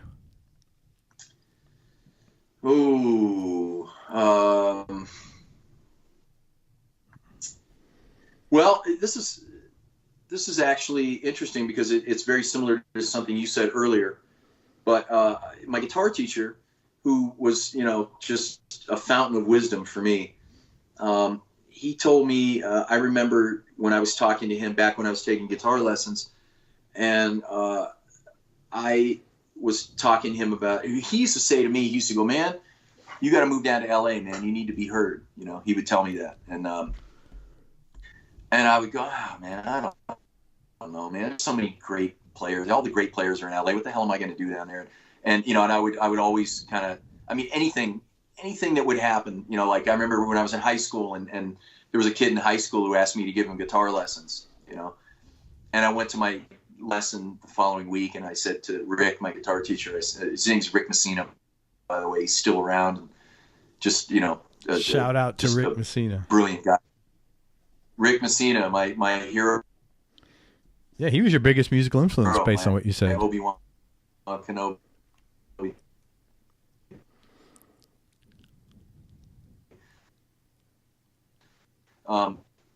And whenever I would be,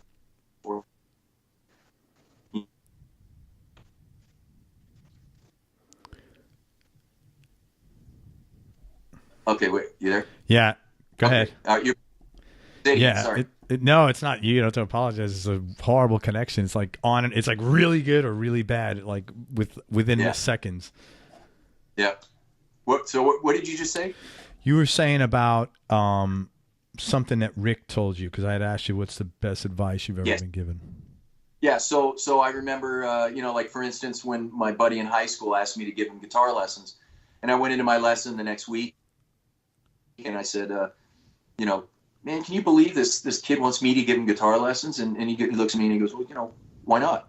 And I said, well, I'm taking lessons. I don't give guitar lessons. And he goes, well, who are you, if he thinks he can learn something from you, man, who are you to tell him that he can't, And, but the line that came to mind when you just asked me that question was, when I was talking to him about moving to LA. And he says, man, you got to get out of here and get to LA, man. You need to be heard, man. People need to hear what you do. And I said, oh man, it's every great guitar player in the world's in LA, man. There's no room for me. And I'll never forget this line. He said, John, because there's always room for one more. He's right, man. There's always room for one more. Always remember, and it was very similar to what you said earlier, man. And that's a line that stuck with me, and it applies in a lot in life, where I go, oh man, I can't do it. There's always room for one more. Like if you've got a place in a situation, it'll make room for you. Man, when I started this show, a bunch of people told me, hey man, there's 650,000 podcasts out there. What are you doing? And I said, I don't know. We'll find out. Maybe nothing. We'll soon see. So I'm a firm believer in that. Yeah, I agree, and that's a very good analogy. It's same thing. Where you're like, man, why am I going to join? There's 8 million Zeppelin bands. Why am I going to do? It's like, screw it. I want to do it. It's like, why?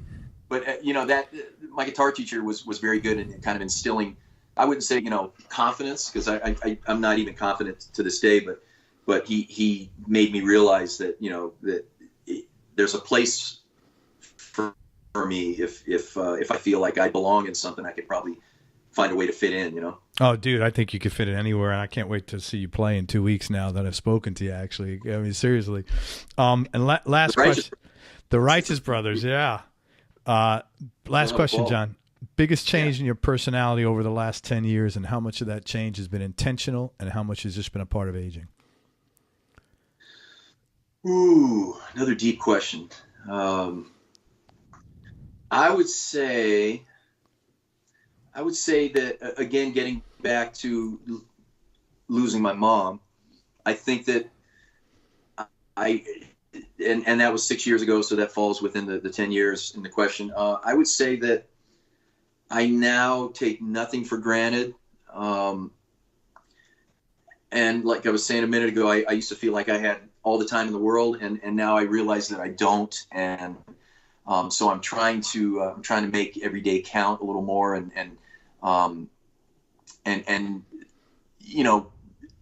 let go of negative stuff, and avoid negative stuff, and just be around positive people. Yeah, man. I'm in situations where I'm surrounded by drama and BS, and I've learned how to get away from it, because I realized that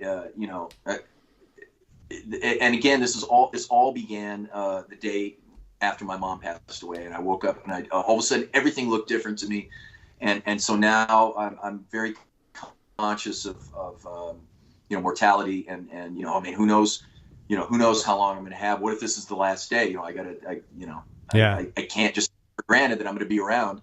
So I'm trying to get some things done that I've put off, including the record, which is sort of the big one. And but I think just in general, I've learned how to not take anything for granted, and to appreciate the good stuff and stay the hell away from the bad stuff. Man, well, first of all, thank you for everything. You're a really sweet guy. I'm so sorry about your loss with your mom, but I'm so happy that you were able to take that and, make some positive changes and adjustments in your mindset for you, man. Really happy. I appreciate it. Thanks. Like I say, thank God for music and for the guitar, because otherwise, I can't even imagine. I'm grateful. I'm grateful that I get to play the guitar. I wake up every day and that's all I have to do in the day. That was sort of the goal, Well, and on that note, man, like I said, make me your first phone call after that record. Are you ready to come out? I'd love to put it on here, man. Let me tell people where to find you. Ron. It's John Wedemeyer, okay. Or if you're what's his name? Vince Welnick. It's John Wedemeyer. John spells his last name. You got to do the. I got to do the spliff in my hands. Right? It's Wedemeyer. Wedemeyer. John is out with the Righteous Brothers right now. They're touring all over the place, so they're likely to be coming to your town. So come check them out and go say hi to John after the show. Zeppelin USA. Oh, and also, sorry to interrupt. No. We also, if you're in Vegas, we do a residency at Harrah's. We're there during the week, Tuesday, Wednesday, Thursday every week. We take the summer off, but we're there the rest of the year because we're touring in the summer. But if you're in Vegas and you want to come stay, you can catch me at Harrah's with the Righteous Brothers. Awesome. That's sort of our standing gig here. Awesome. And Zeppelin USA, check out if you're out west in the southwest of the United States, that is, or in California or Vegas, check out their website at like Zeppelin, Z-USA, Zeppelin USA Rocks. So ZUSARocks.com. Also, you can find John on Facebook, and he is also available for Skype lessons. So here's like one caveat. He really likes working with people. I mean, you heard his passion about the instrument come through loud and clear, and just about everything in general. You're a very passionate guy, man. I appreciate that. I really do, man, because I can't stand, I have such a problem dealing with, not a problem. No, maybe it is a problem. Like completely emotionless people, man. I don't know what to do with them. Like, what the fuck are we going to do here? Like, what do we talk about? You are a stone and I'm not. And like it's and you know what? Oh, I know. And I try to be like compassionate about him, but I'm like, I just don't deal. I'd rather like, anyway, that being said, I'm with you, man. It's turning.